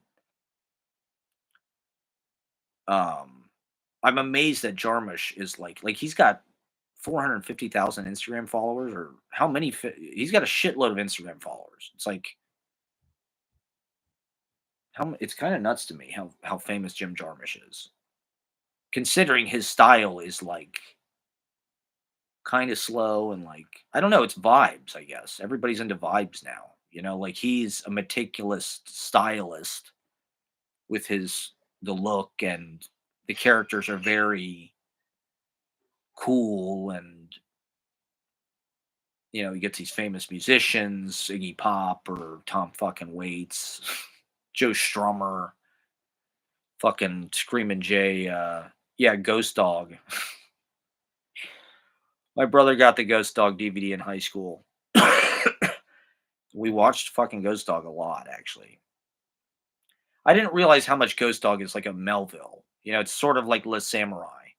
It's like this slow, wide shot, living by the code of the samurai. And the thing, it also it's really a great mafia movie. I love that it's like, because I don't know exactly where Jim Jarmusch lives, but apparently he has a loft on Prince Street somewhere, which is in Soho, which is right by where John Gotti's club was. So I imagine that's like Little Italy. So I imagine he had a lot of firsthand kind of visual experience of that culture. So it's interesting to see his take on mafia, New York. He got Cliff Gorman. Who's that guy with the big face? I don't know that guy's name. But, his casting is incredible in that movie. And I don't even know how he gets these people. How the fuck does he get Jenna Rollins to be in this movie? It's crazy. Because his budgets, I imagine, are not big. And as far as I can tell, he just sort of made, because he was a poetry fucking MFA. Him and Lucy Son, to go back to the thing earlier, were like, creative partners or, friends or something. They both went to Columbia, of all fucking places. Yeah, it was shot in like Newark or Jersey City or something. Yeah, that was one of the things that I sort of didn't like about Ghost Dog when I was in high school. I was like, well, it's not New York. It's like I want to see movies about New York, but it's like I didn't really get, the megalopolis thing of like New York is really like this region, and it kind of, to Jarmusch, it probably was like, oh, well, it's actually cool out there. New York is downtown probably wasn't the same. He probably wanted something a little grittier or more like it was in the 70s or something. I don't know. But Method Man, the one guy talking about fucking Public Enemy. Flava Flav, I'm lamping, I'm cold, cold lamping. Live lyrics from the back of reality. Yeah, you gotta love fucking Ghost Dog. Yeah, so it's my understanding. Well, he went to NYU Film School, and he was Jim Jarmusch's assistant, or he was Vim Vender's assistant. I never got that before. Vim Vender's Jim Jarmusch.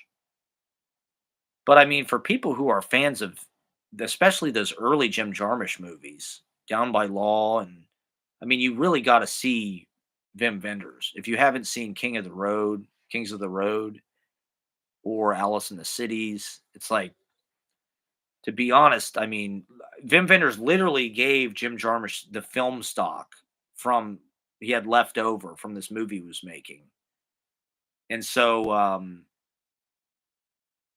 Stranger Than Paradise, it's literally the same film stock that Vim Vendors used. So if you look at like that Vim Vendors movie, The State of Things, and you look at Stranger in Paradise, it's like they almost look exactly the same, because it's like this. It's literally the same fucking film stock. And so a lot of Jarmusch stuff, I feel like, kind of borrows heavily from. And why not? I mean, somebody had to Americanize that stuff, but to me, I do kind of prefer the Vim Vendors. Not that Jim Jarmusch isn't like incredible. I just love that he's like got this cultural respect, because he really does deserve it. He's able to get something that's like pretty esoteric. His movies have a really nice kind of embroidery, his dialogue, him coming from poetry. I've only seen a few of his poems, but his poems were really good.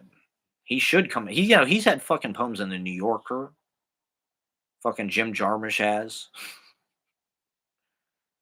I'm sure that the fact that he's famous probably has something to do with it, but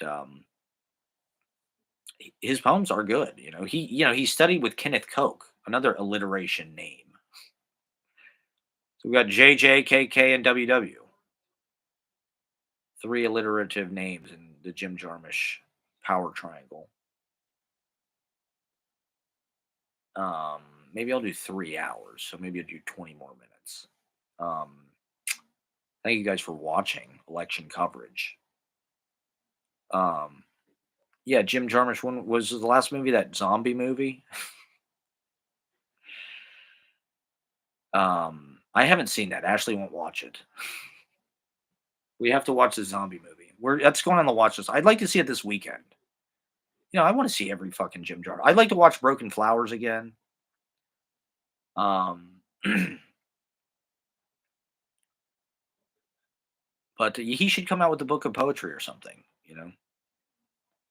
Check out my vlogs, Jim Jarmusch. If you're out there watching, check out my poetry vlogs. I mean, I wonder why wasn't Jarmusch at the reading? Lucy Sant was there. Why wasn't Jarmusch there?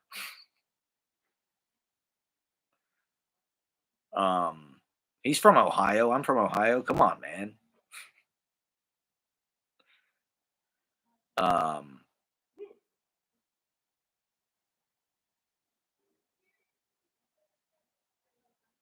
yeah, he's probably working on something. I imagine. I imagine he's got something.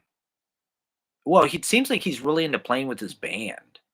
Everything that I see, it's like he's playing some live. He's doing a live score to like some Man Ray movies in Europe. He's on tour in Europe, playing with Squirrel. So good for him. Why the fuck not? Sounds pretty good to me. I'd love to go on tour in Europe with my fucking noise band, scoring my vlogs.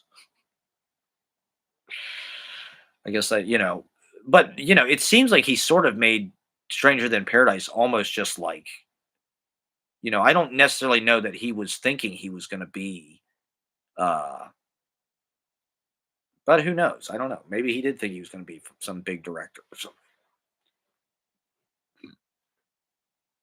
Um,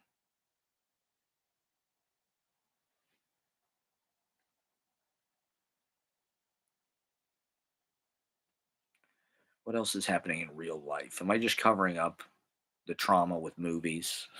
Are we just dissociating? Are we is this escapism? It's all escapism. See, this is why why I kind of went away from movies because I just felt like it was too passive. Every My Dinner with Andre. The point of it is that they're using this medium, which is sort of accessible to the masses and sort of automated, as a way of master distributing their performances. But they're also loading it with tons of dialogue. And so it works like a play where it's like it's sort of even, and this is something Wallace Shawn talks about, is he wants to like square the circle. He wants to have like this sleepwalking abstract quality, but also like make political points and be like Brecht or something. And have characters and so it's like with My Dinner with Andre, it's the same thing where it's like you have this medium that's super like, luxurious kind of in a way that you can just sit there and watch. It's almost like one of those grand hotel movies. It's like, oh, these guys are in this fancy restaurant, they're eating quail and look at the wine and the candles and the gilded kind of lifestyle of these New York theater artistes, the ultimate pretentious privileged kind of elitists or whatever. Um, but you're watching it in a movie theater, you're eating popcorn, you're watching it on TV, you're watching it on a fucking tape, Criterion channel, you're bootlegging it on YouTube, it's a fucking meme.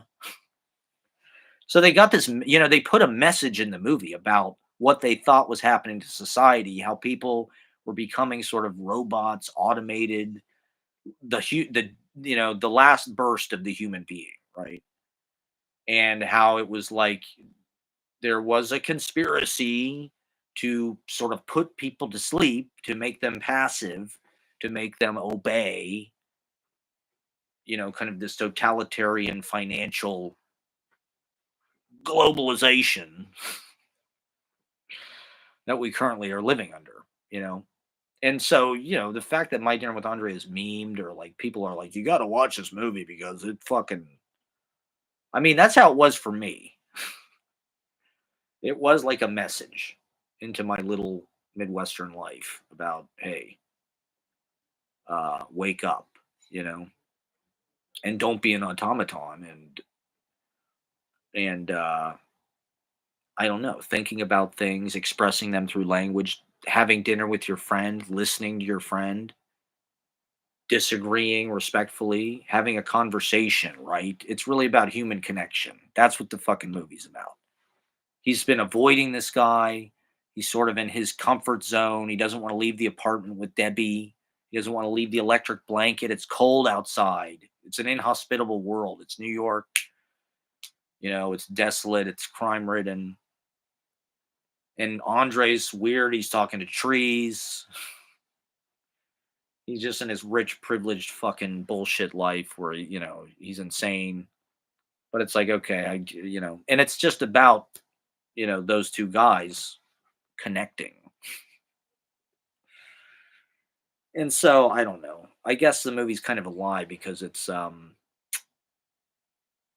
doing it by turning you into like a passive listener. You're not really participating in it, but I do think it turns people on for the right people. I think it can do what it's supposed to do. It's an effective like machine in that way, which is what a movie is. Um all the gears and the fucking reels and the fucking engines and it's amazing how the culture has become more verbal. Right now we live in this sort of HD podcast world where people, my dinner fucking Joe Rogan podcast is like My Dinner with Andre. It's like the same fucking thing. 3 hour, two guys talking, one of them's bald, one of them's a short bald guy who's sort of skeptical meathead. The other person's the kind of worldly guru expert. And he just asks him questions. He's a private investigator. And it's kind of a psychedelic bro conversation about death and being reborn and their deep theories and fears about the world. And it was, it came out right at the beginning of Reagan, right? So in a certain way, they did kind of forecast the kind of Terminator 2 world that moved in, you know, the end of the 70s. That was sort of the end of the hippie human being kind of moment. That's when AIDS happened and Reaganomics, crack, etc., etc. And we've only gone further and further into the kind of escapist, fantasy Charlton Heston biography of comfort and Wallace Shawn is in fucking Pixar movies and fucking he's on Young Sheldon. So he's getting fucking paid. He's in Rifkin's Festival for shit's sake. He's a Woody Allen apologist. In a certain way, he kind of owes his career to Woody Allen because if he wasn't in Manhattan, I don't know. I'm not sure. Um, but he's great. I mean, come on. He's a treasure. He's an American treasure. And I think that's one of the things that makes him like a playwright for our times is that his message is important and direct, and it's almost like just what the doctor ordered. But he's also puts it in the spoonful of sugar, makes the medicine go down. He puts it in these kind of delectable theatrical kind of treats. At least I feel that way. I'm into the witty repartee and celebration of It's like Frasier. They're like Frasier core. Uh, but you know, it's one of those things I think that causes a lot of different reactions. That's part of what's important about it. Is a lot of people go, God, that movie was bullshit, or they couldn't even sit through it. I don't know. That kind of stuff's important in its own way. But I don't think it's because like My Dinner with Andre. It's like I don't know. It's kind of a perfect movie, actually, in a weird way. I think that's why it works. It's like it could also. I should mention. I did mention this on Monday. You got to watch My Breakfast with Blassie. If you're gonna watch My Dinner with Andre, you might as well pair it with My Breakfast with Blassie, the Andy Kaufman parody. It's an excellent movie in its own right. It's kind of an equal, or I don't know. It's worth watching if in fact, if you hated My Dinner with Andre, you might like My Breakfast with Blassie because it's about wrestling. It's sort of like flipping My Dinner with Andre on its inside out, where it's like taking this very highbrow idea and it does it like in a fucking Denny's or something. So I thought it would be funny this year if I ate dinner on stage. I don't know. It's a dinner. That's an important part of the movie is that they're eating dinner. Wouldn't be the same if they weren't eating dinner. It's part of the class structure that they're critiquing. But it's also like um, a play on words. Andre and dinner are almost like an anagram. And the movie is like you're having dinner with them. It's sort of funny in that way. But I love that stuff. I love that show Dinner for Five. I don't know if people have ever watched that with John Favreau of fucking all these Marvel movies and The Mandalorian and shit. If you haven't seen Dinner for Five, do yourself a favor. I think the whole thing is on YouTube. It's amazing. It's a great show. It's just he goes to different restaurants, mostly in LA, but sometimes they come to New York. And he has dinner with four different celebrity legend movie star. Like you'll have Vince Vaughn or Burt Reynolds or Dom DeLuise or uh, Janine Garofalo or it's like he gets very hip people, and it's always an interesting mix. And it's a conversation show, right? And that's something that I've always it's hard learning lines. It's a lot of work. That's one reason why I never really wrote a lot of lines in any script that I ever produced because I'm like, God, do I really want to force actors to like memorize all of this shit? They're not going to do it, or they're going to, maybe they want more lines. But, you're also told that movies are supposed to be visual. You're supposed to make it concise, economize, show, don't tell. And, My Dinner with Andre doesn't do any of that stuff. It's the opposite. It's all verbal. And I think it's only proven out over time that like audiences like that actually. Like these podcasts, it's basically the same. I mean, My Dinner with Andre is scripted and there's a structure and it's witty in that sense. And the writing is extremely meticulous and like literary. There's a literary surface to it that you could evaluate it as a text. And it probably would be better than most plays or screenplays because it's so verbal paragraphs.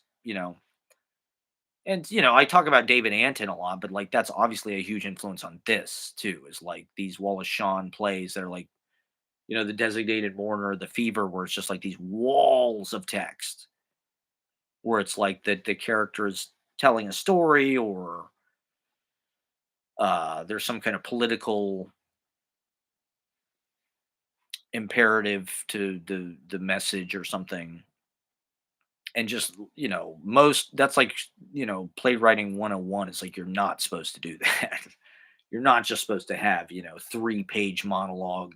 I mean, think about what you're doing to your actors. I mean, I heard Because the first time they did Designate Mourner, I think they did it with Mike Nichols.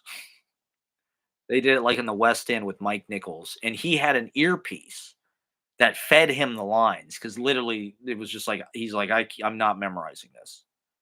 It's like fucking 40 pages of dialogue or something. It'd be like memorizing a fucking novella. Um, but I do think Wallace Shawn has an interest in poetry. He did an interview with Mark Strand in the Paris Review. So I think he's aware of things like Ashbery and probably keeps up with that stuff. Um, Dinner with Matt. There you go. Exactly. This is the endless, pedantic, pontificating yap sesh.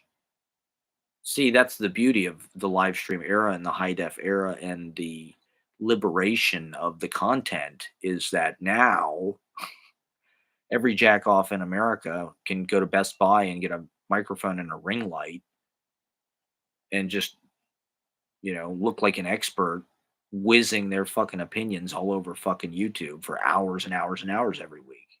Live streaming, about the thing about Andre is like he did have kind of an extraordinary life. It's like he did go all over the fucking world. He knew Grotowski.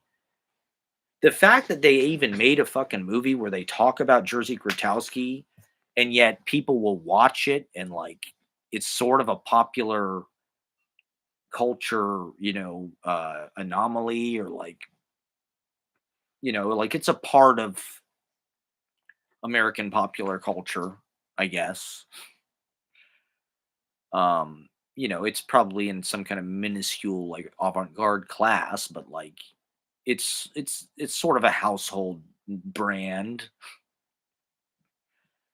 And it did stir up a little bit of, conversation and controversy on Monday. And so that's what it's all about is creating a little magic and fun. And, that Red Room is just such a nice little theater. That monologue, when I was reading it, it just worked so well, especially with the Taco Bell. So I had the Taco Bell double crunch as I was reading the monologues because I thought, why not bring food? Bring reality on stage. I'm eating, it's dinner with Andre. I'm eating the dinner. I'm doing the lines. I want to make this real for people. Well, one thing I've been realizing recently is it's like attention to detail like really matters. Like in a certain way, all you have is like your brand or like your reputation. It's like that's really and so like you want people to associate you with like quality or like a good job and like sort of bolting down fucking everything that needs to be bolted down. And so little things like that, like having the fucking taco, doing the thing at the beginning and the end, and sort of and doing callbacks to it throughout the show, inviting people to talk about it. That kind of made it a little bit more, you know, it filled out the image in people's heads a little more, which I think helps when you're like trying to sell, like with these themes.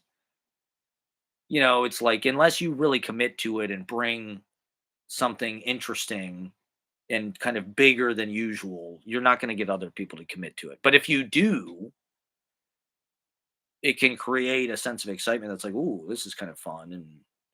And I don't know, I like the idea of doing like theater in that space before the shows. That's something I want to that it worked so well on Monday. I want to try to, and this is something Philip said that I agree with and I kind of feel the same way. Is like my poetry readings are sort of like a one man show or like they're like theater. It's like it's a script and you know I try to put everything that I want to say and you know I put all the lines into one, sort of unnamed field. Um but in the same way that like the fever is like a one person uh text that's like delivered in an apartment That's like it's meant to be this personal kind of transmission and an adult reading to another adult, what a nice. Okay.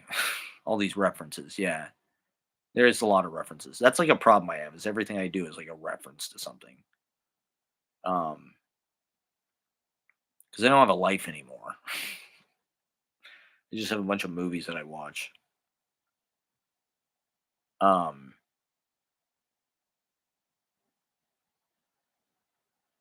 well, that's not true. I mean, uh,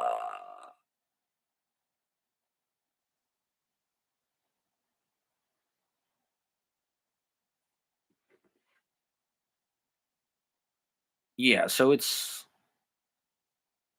it's all in there. Everything is sort of like there's so many influences in there. There's it's like it's an adaptation of that same kind of technique, this kind of direct address, reading a text live to other people live. I mean, poetry is like just emphasizing, I don't know, like the personal, maybe a little bit more. You're the one that wrote the text, that's delivering the text. It's not, um, um, there's no fourth wall. There's no suspension of disbelief. But that's kind of what makes it more direct. It makes it more of like a real face to face message, which is kind of what that movie is about, you know. But we're also living in this culture where it's like we're kind of inundated with all of this like influencer, direct address, monologue, I don't know, reality, vlogging, posting, everybody fucking posting, everybody fucking taking pictures of every goddamn thing, everybody documenting. And that's one of the things that's about My Dinner with Andre. It's like they sort of wrote themselves into it. It's almost like a reality show where it's like they're sort of playing versions of themselves or um we've only moved further and further into that kind of autofiction, the self as the character, the self as the entertainment, the self as uh the real life being, the material and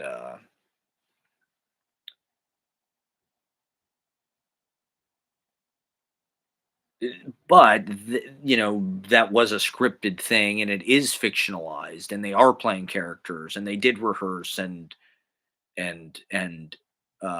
embellish and shape the story. It isn't just it's just like the Saturday Night Movie in that regard, where it's like they're kind of arranging things and smoothing them and just doing whatever makes the best narrative for what their purposes are. Um,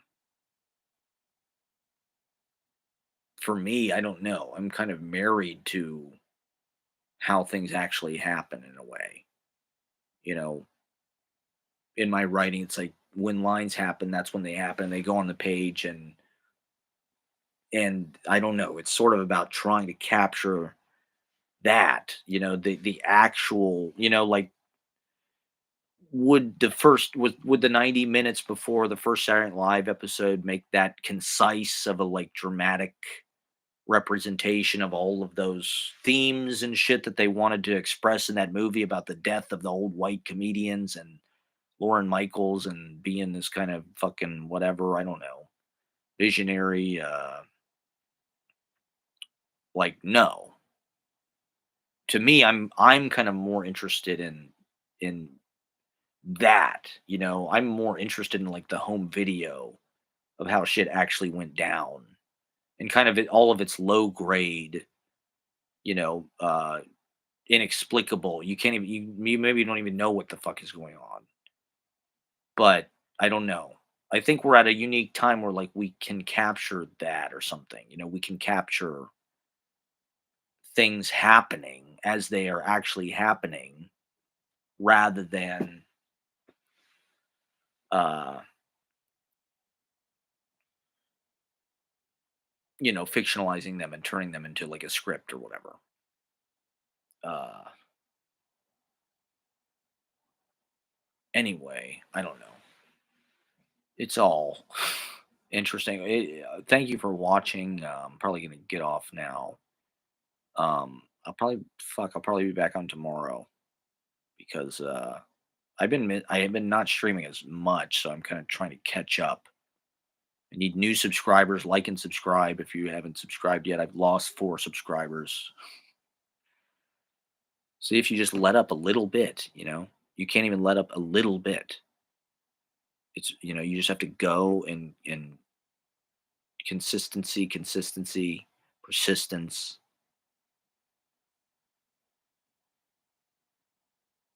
um,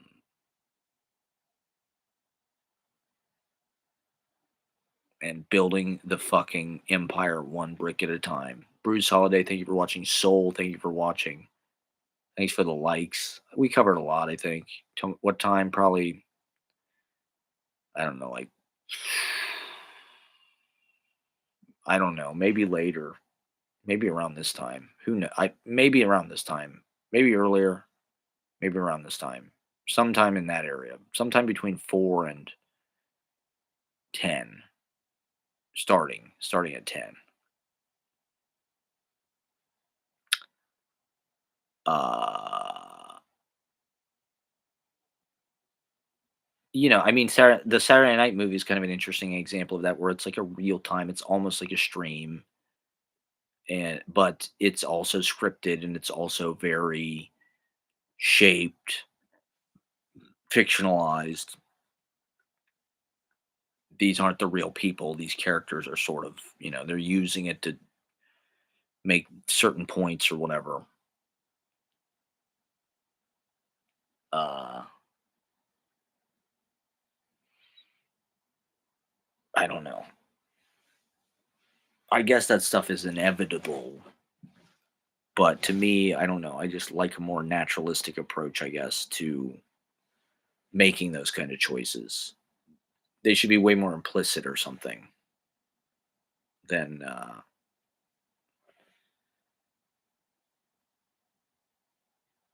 it's just making them completely the substance of the whole thing, I guess, or both. I don't know. Like mm, the what I do is meant to like lead by example or like show by example. The politics or the economics or the class critique that I'm making, the things that I'm talking about with like waking people up, or what My Dinner with Andre does, or what poetry does, or plays. Talking, just expanding consciousness. Trying to uh, spread as much thinking, brain activity, knowledge, information, alternative viewpoints, whatever, as much as possible, and hopefully get other people, growing and transfusing that onward, paying it forward. And so for me, the best way to do that is to just like talk, I guess, and to write poetry, which is sort of a heightened form of talking, where it's like those little sponge dino things where if you put water on them, they expand. You shrink your poem down to that little dinosaur, and then you put it in the bathtub and you put water on it, and it gets massive. That's what the poems are like. You know, every stanza is meant to be something that you can kind of expand and meditate on, but it also moves fast and there's a lot in there because there's a lot to talk about. And with vlogging, the reason why I did vlogging because I thought it was a way to pay more attention to your life and to write a story with living, you know, to dramatize, to script a text Like what I'll probably do is I'll go back and like turn all my vlogs into scripts and then film them. Just turn it now I can actually kind of see what the movie was. So I can do a movie based on my vlogs. They're the rough draft. The vlogs are the rough draft for the fictionalized account they'll make later about about our lives, about what legends we were. All right. Well, thank you. Yeah, I've read Jim Morrison's poetry. I endorse Jim Morrison's poetry. Okay, I'm going to come out and say it. It's good. He was serious about it. He was serious about it. He was a student of poetry and theater and film, right, at UCLA, I think. And he studied with Jack Hirschman, who was sort of a beatnik, Venice Beach revolutionary socialist. He passed away a few years ago, but all of the doors, I think that's how they met. They met in this fucking poetry class but yeah, I've read what is it, American Night or something. I used to be a snob about it. I used to, there was a long period where I just thought the Doors were kind of garbage. And I thought Jim Morrison's was like just the worst poet ever, right? My friend overheard Sam Shepard, in Soho House. Sam Shepard was hanging out with all these models. This was like a few years before he died. He's hanging out with all these models, and one of them put on Leonard Cohen, and Sam Shepard goes, "Turn that shit off." She goes, "What?" And he goes, "Leonard Cohen's the worst poet I've ever heard, except for Jim Morrison." So that was, but to be honest, Sam Shepard's poetry kind of sucks.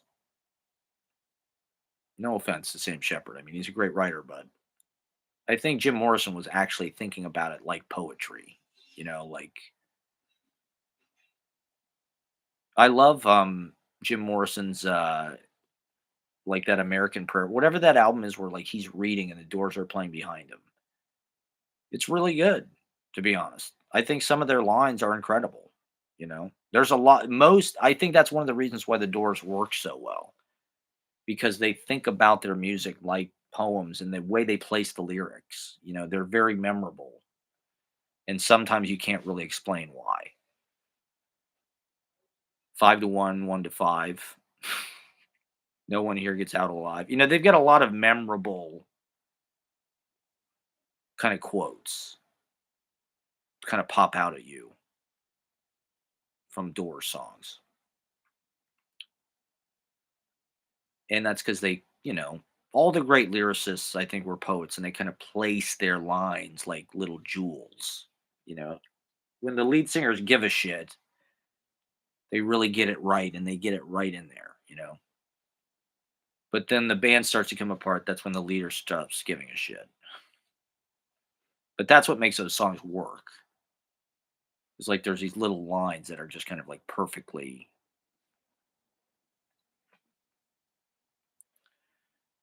Um, but yeah, Jim Morrison's poetry, he's better than people will give him credit for because he's actually thinking about it. He's thinking about what the letters he's using, the order of the letters, the rhymes. He looks kind of like a male bimbo or something. So I think it's easy to dismiss, but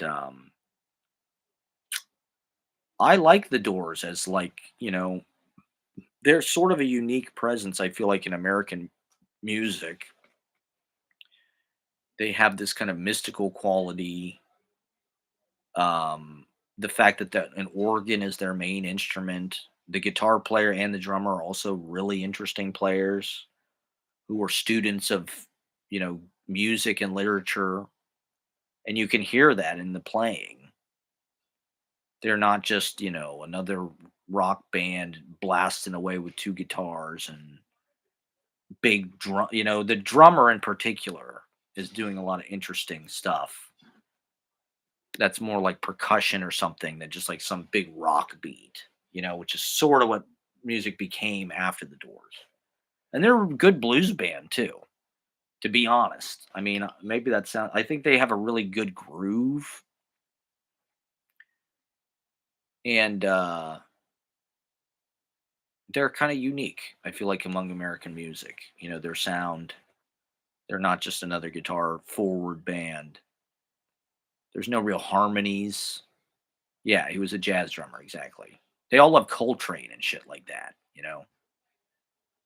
Um, they all actually went and saw all that stuff. They were beatniks. They were intellectuals. They read fucking poetry and Artaud and shit. And they kind of get a bum rap. Like a lot of, you know, the culture of that period is like the Beats or Kerouac or Bukowski or any of that kind of corny male. These are examples of positive masculinity. Okay, we live in this weird kind of post pro wrestling like circus of just like you got to be Theo Vaughn or some kind of really crazy. Not that there's anything wrong with Theo Vaughn, but everything's on steroids now. The Doors are not on steroids. They're very like they're almost like a quiet band. They've got dynamics, which is what no band has anymore. But the Doors have a lot of dynamics. They have a great sense of atmosphere and they have a lot of variety, I would say, even within their, you know, discography. There's a lot of different styles of music. Spanish Caravan, that song Blue Sunday is amazing. Poetry on what is Illnius? What is that? The poetry on Illnius. I'd like to have some of Jim Morrison's books. I think recently they put out like a collected or something, and it looks really nice. But it's like one of these big like boomer lyric books, like Paul fucking McCartney's hardcover Christmas present for your dad. You know, I'd love to have Jim Morrison's poetry books, but what is Illness? What is that? Is that a YouTube channel or YouTube poetry? You would like it, okay? I've noticed more people popping up doing poetry on YouTube. It's about time, but you got to check out Al Filre's Pin Sound. They do amazing live seminars and shit. It's crazy. They have like an extensive YouTube poetry video archive. But yeah, get on YouTube, everybody. Read your fucking poetry, vlog, live stream your readings, put your readings on YouTube for posterity, film it, upload it, share it, give it to the AI. Producing books this way. You mean through YouTube? Yeah, I mean, well, okay, here's something. I went to Barnes and Noble the other day, and I guess I've talked about this maybe before, but I was kind of shocked because I ran into Junie at Barnes and Noble actually. I guess I've been going to Barnes and Noble a lot, but I was walking. I'm making peace with literature. And I'm sort of going back into bookstores, and so I went to the Barnes and Noble off Union Square, and I was reading New York books or whatever. And all of a sudden, I hear Matt. I look up, coming down the escalators, Junie. So we had a nice catch up. We talked for like a few hours, and we were talking about Rupi Kaur. He mentioned that he likes Rupi Kaur, which I never actually really looked at Rupi Kaur's book, but he mentioned how it was like sort of about trauma. She talks about her trauma or this or that. Something happened to her when she was young or something. And so I think a lot of people connect with Rupi Kaur because of that type of thing, or she's vulnerable. I don't know. This is like a subject for poetry. This is what and poetry is like a we're talking about these political differences. It's like a feminized space in a lot of ways. Men kind of look at it like, what the fuck is this? They're kind of homophobic about poetry. And comedy, on the other hand, is this male kind of dominated. Oh, collection books. Yeah, right, right, right. Interesting. Um, yeah, I agree. So I went into Barnes and Noble and, like, to be honest, I went in this Barnes and Noble on he said the drawings too. The drawings were part of it. Because I was like, why do you think Rupi Kaur is so popular? Why is Rupi Kaur like this fucking rock star, And I went into fucking, the Barnes and Noble on the Upper West Side. I think it's a new Barnes and Noble. And I went to the poetry section, like half the fucking books are like Instagram poets. There's this guy, Young Pueblo. I forget all the fucking names, but it's like, they got a shelf. Some of these books, they're not really like poetry. They're sort of like narrative, but they're like written in poetry, but they're like fantasy books. And there's like a whole fucking series of them. And it's like, you know, these people are getting famous on Instagram with their poetry and selling shitloads of books to the point that Barnes and Noble doesn't even carry like, you're not gonna find anything by fucking Song Cave there. You're not gonna find anything by fucking Roof Books, in Barnes and Noble. But you are gonna find, Milk and Honey 10th anniversary edition, and why not? And so I was looking at the Rupi Kaur book because I'm like, how do I get in on this? How do I become one of these fucking viral, internet goddamn selling shitloads of books? Because there is like this, popularity, I would say, of like, it's not really slam. It's like super sincere. It's super simple. I mean, Rupi Kaur's book was kind of sexual in a way that I wasn't expecting. There was a whole section of it that was like very sexual. And the drawings are sexual. I'm like, okay, I kind of get why this is popular. But I think it gives, there has been like a whole industry around people's trauma since Trump, particularly. And, poetry is like the medium through which people fucking like verbalize that stuff and share it. And that's good, Um, in a lot of ways, that's good, And so I was just looking at like, what can I learn from this? Like Rupi Kaur's got something that is like speaking to millions of fucking people. You know, when I first started writing poetry, what I wrote was a lot like Rupi Kaur. It was very fucking sincere. In fact, I've got some readings on YouTube. Maybe I'll make them public from like over 10 years ago. Me reading like some of my deeply spiritual. Yeah, I don't know. I was trying to be roomy. I guess that's what Ruby Kaur is doing too. She's sort of like a Rumi. Her name is even sort of like Rumi, but she's like, for the 21st century. She's a strong female voice, and rightly so. And so I don't know. I mean, being in the open mic scene, it's also a window into that. It's like I think a lot of people probably are coming in through that introduction, through internet poetry, insta poetry. Now there is like this companion online where it's like actually cool to like, oh fuck, I'm a poet, that's pretty cool. I've got an insta poetry. I've got, I'm a typewriter poet.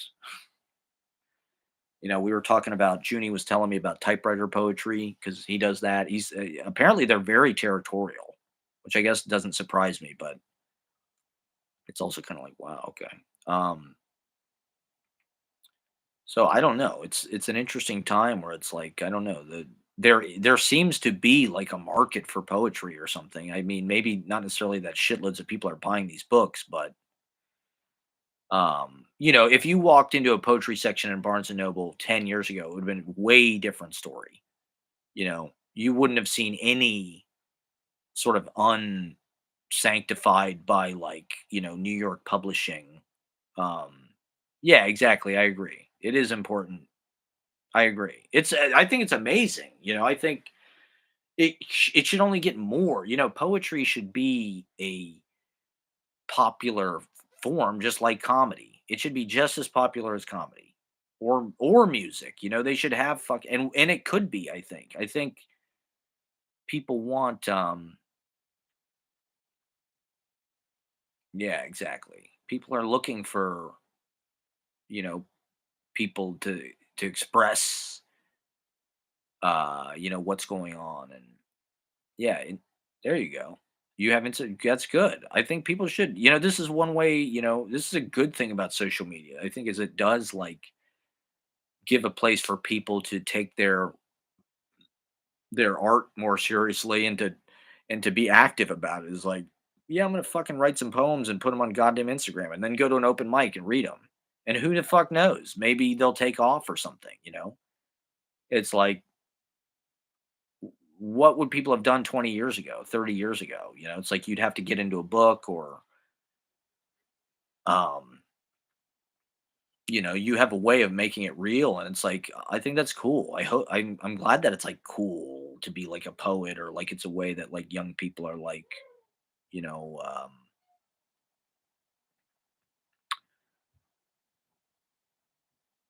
they think it's like a fucking hot thing to be. Um,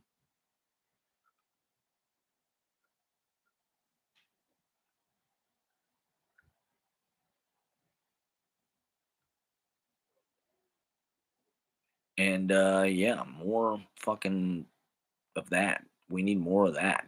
More on YouTube, more poetry on YouTube. There's more that can be done with it. Not every movie has to be about fucking crime or cops or um yeah. Yeah, I mean, Insta poetry is cringe. Most Insta poetry accounts probably have like, you know, somewhere around 80 followers, if that. But I think that's one of the things that is important about poetry is it's more like it's as much for the person writing it. It's just a good kind of inner, I don't know, it's like going in your kitchen and getting a bunch of stuff out of the cabinets and cooking something.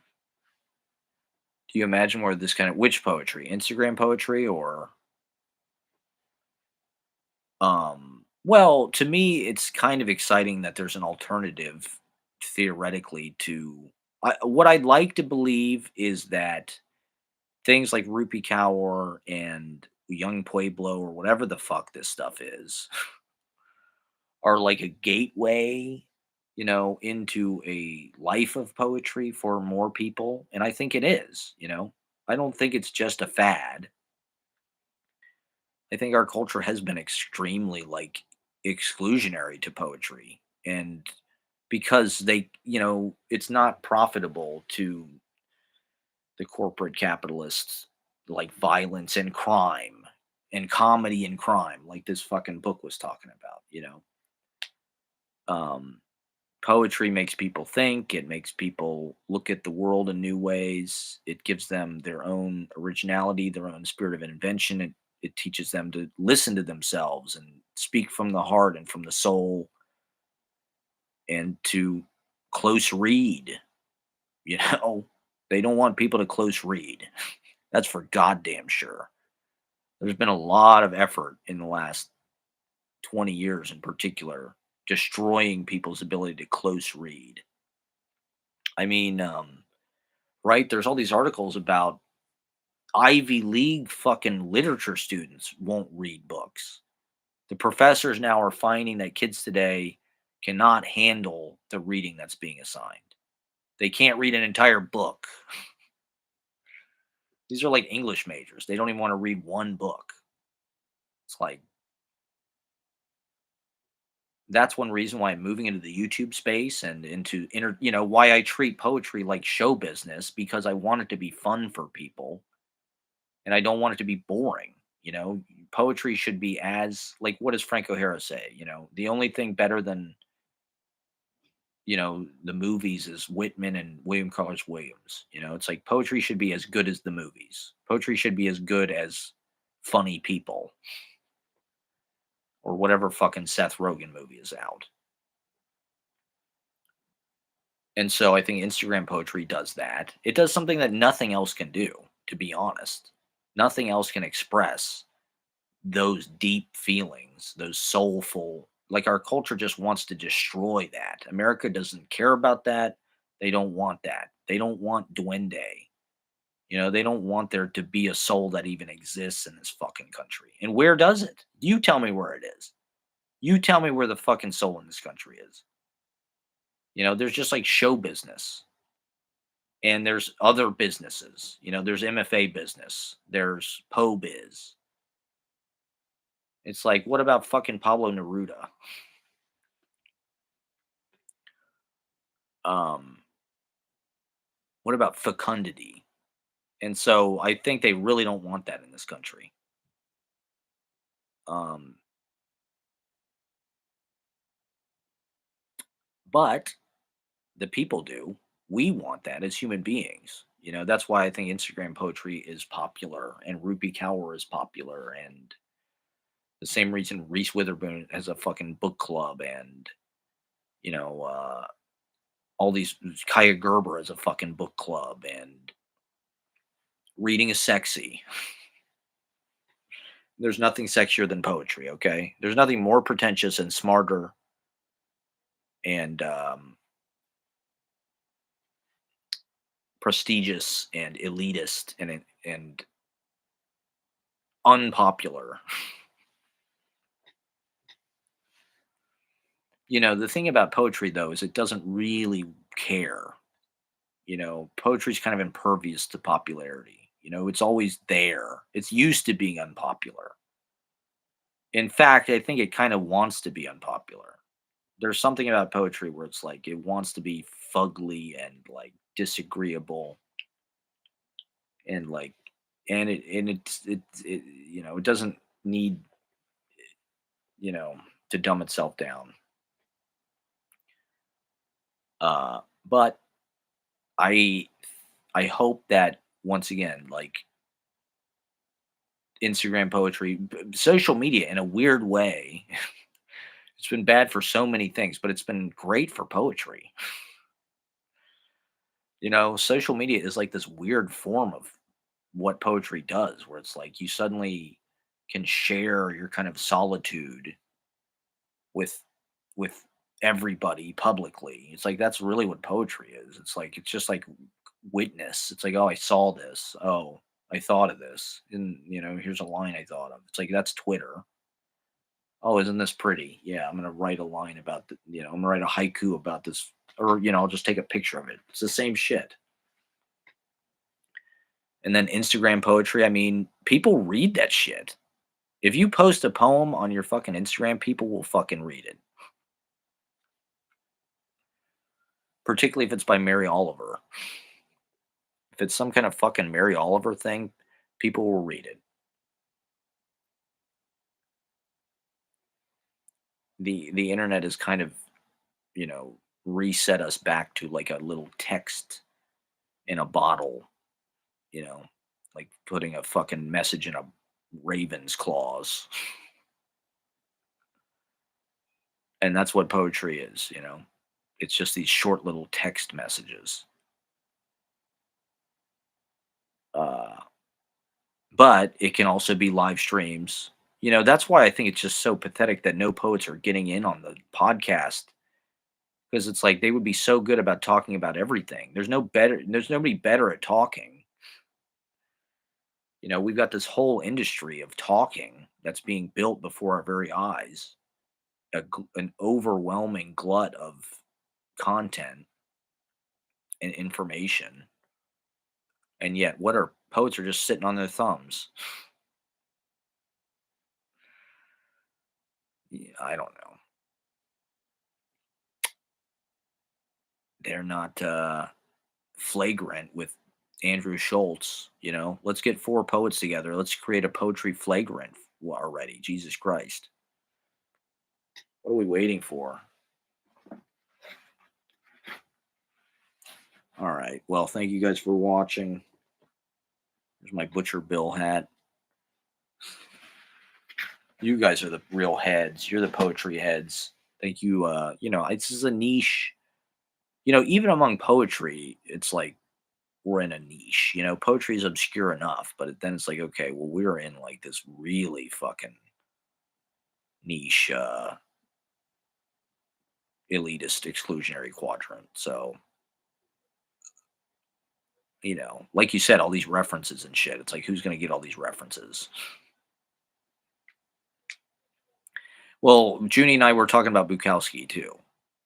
I like Bukowski. I've said that. It's one of my red flags. But part of it is he's just simple, right? He's almost like an Instagram poet. It's about the lifestyle. He's sort of, selling this lifestyle, but it's also like short lines, simple language, spiritual, transcendent, gritty. Thank you for watching Soul. Yeah, I'm gonna get off pretty soon. Um, and so that's something that I've always tried to, I'm hoping my work was designed to have like a mass appeal, believe it or not. It was meant to be for just hip, cool people everywhere, but all right, good night, everybody.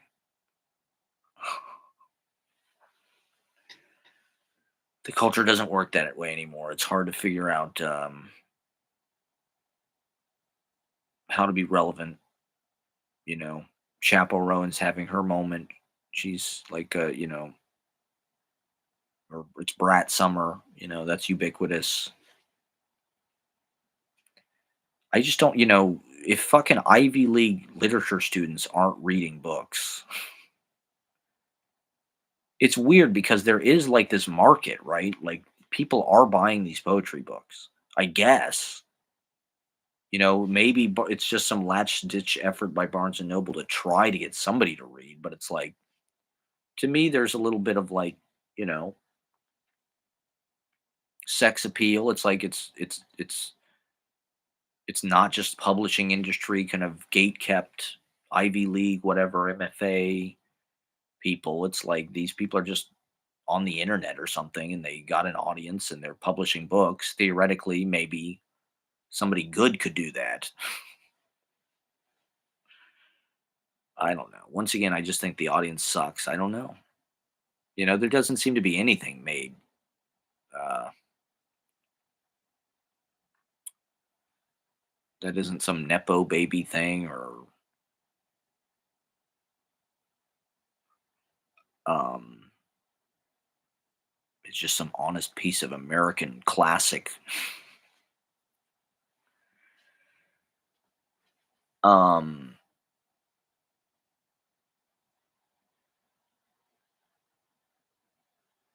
yeah. So I don't know. In a certain way,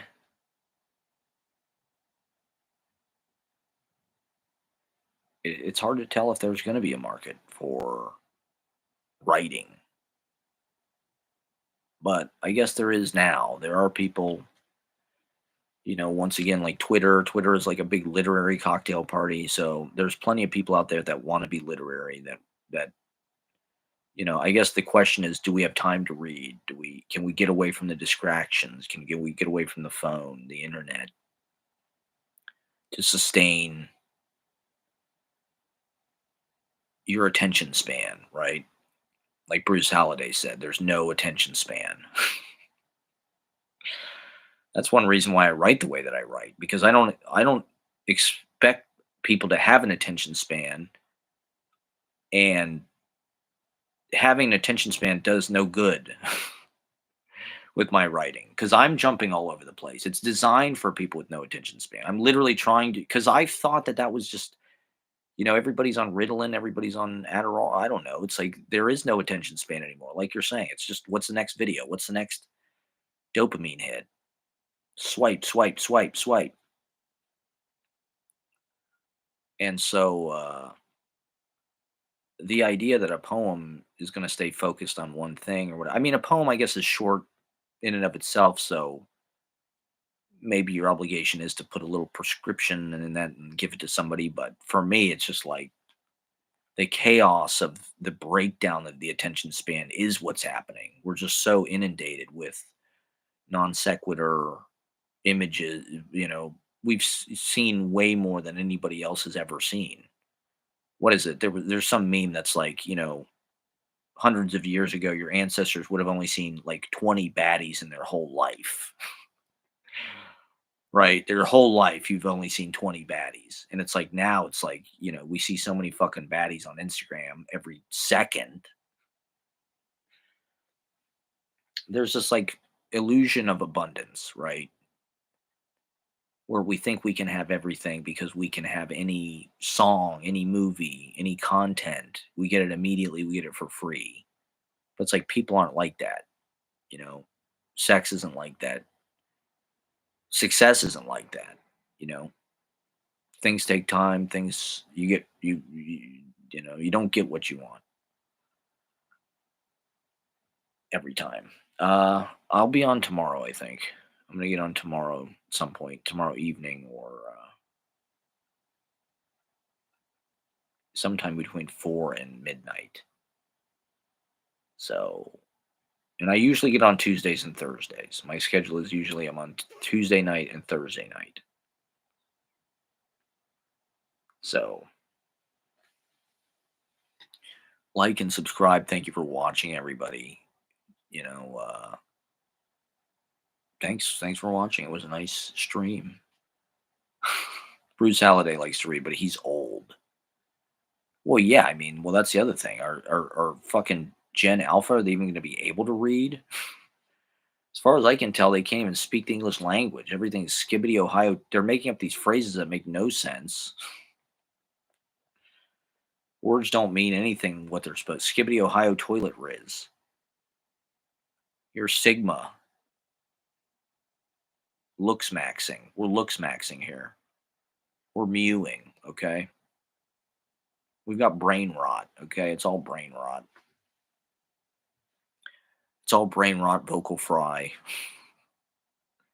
I like to read too, but to be honest, I've never been able to read as much as I like. It's something that really does take effort. There's like this mind meld that happens when you're reading. It's not automated. Every single other fucking thing in our culture has become instant deliverable, automated, autoplay, so it's like getting away from that to the point. Plus, I smoke weed all the time. So it's like, to me, reading is like almost like a form of getting high. Um, so when you smoke weed, it's like kind of destroys your ability to do it the right way. At least like reading like linear, it kind of destroys your sense of like following things and that kind of like weird. There is like this weird depth. There's like this. Your brain waves change, right? You lock into this other level of consciousness when you read. Ashley, I don't know where she is. She was at Tile Bar. She wanted to go see Megalopolis yesterday, but I just couldn't do it. We will go see it again, but I just couldn't do it yesterday. So, um,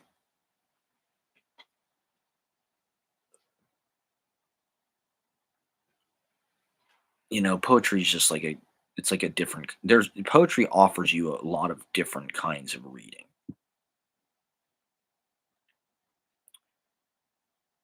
That's part of what's fun about it. All right. Well, thank you guys for watching, and have a wonderful evening. Check out my vlog. Check out my new vlog. It just premiered.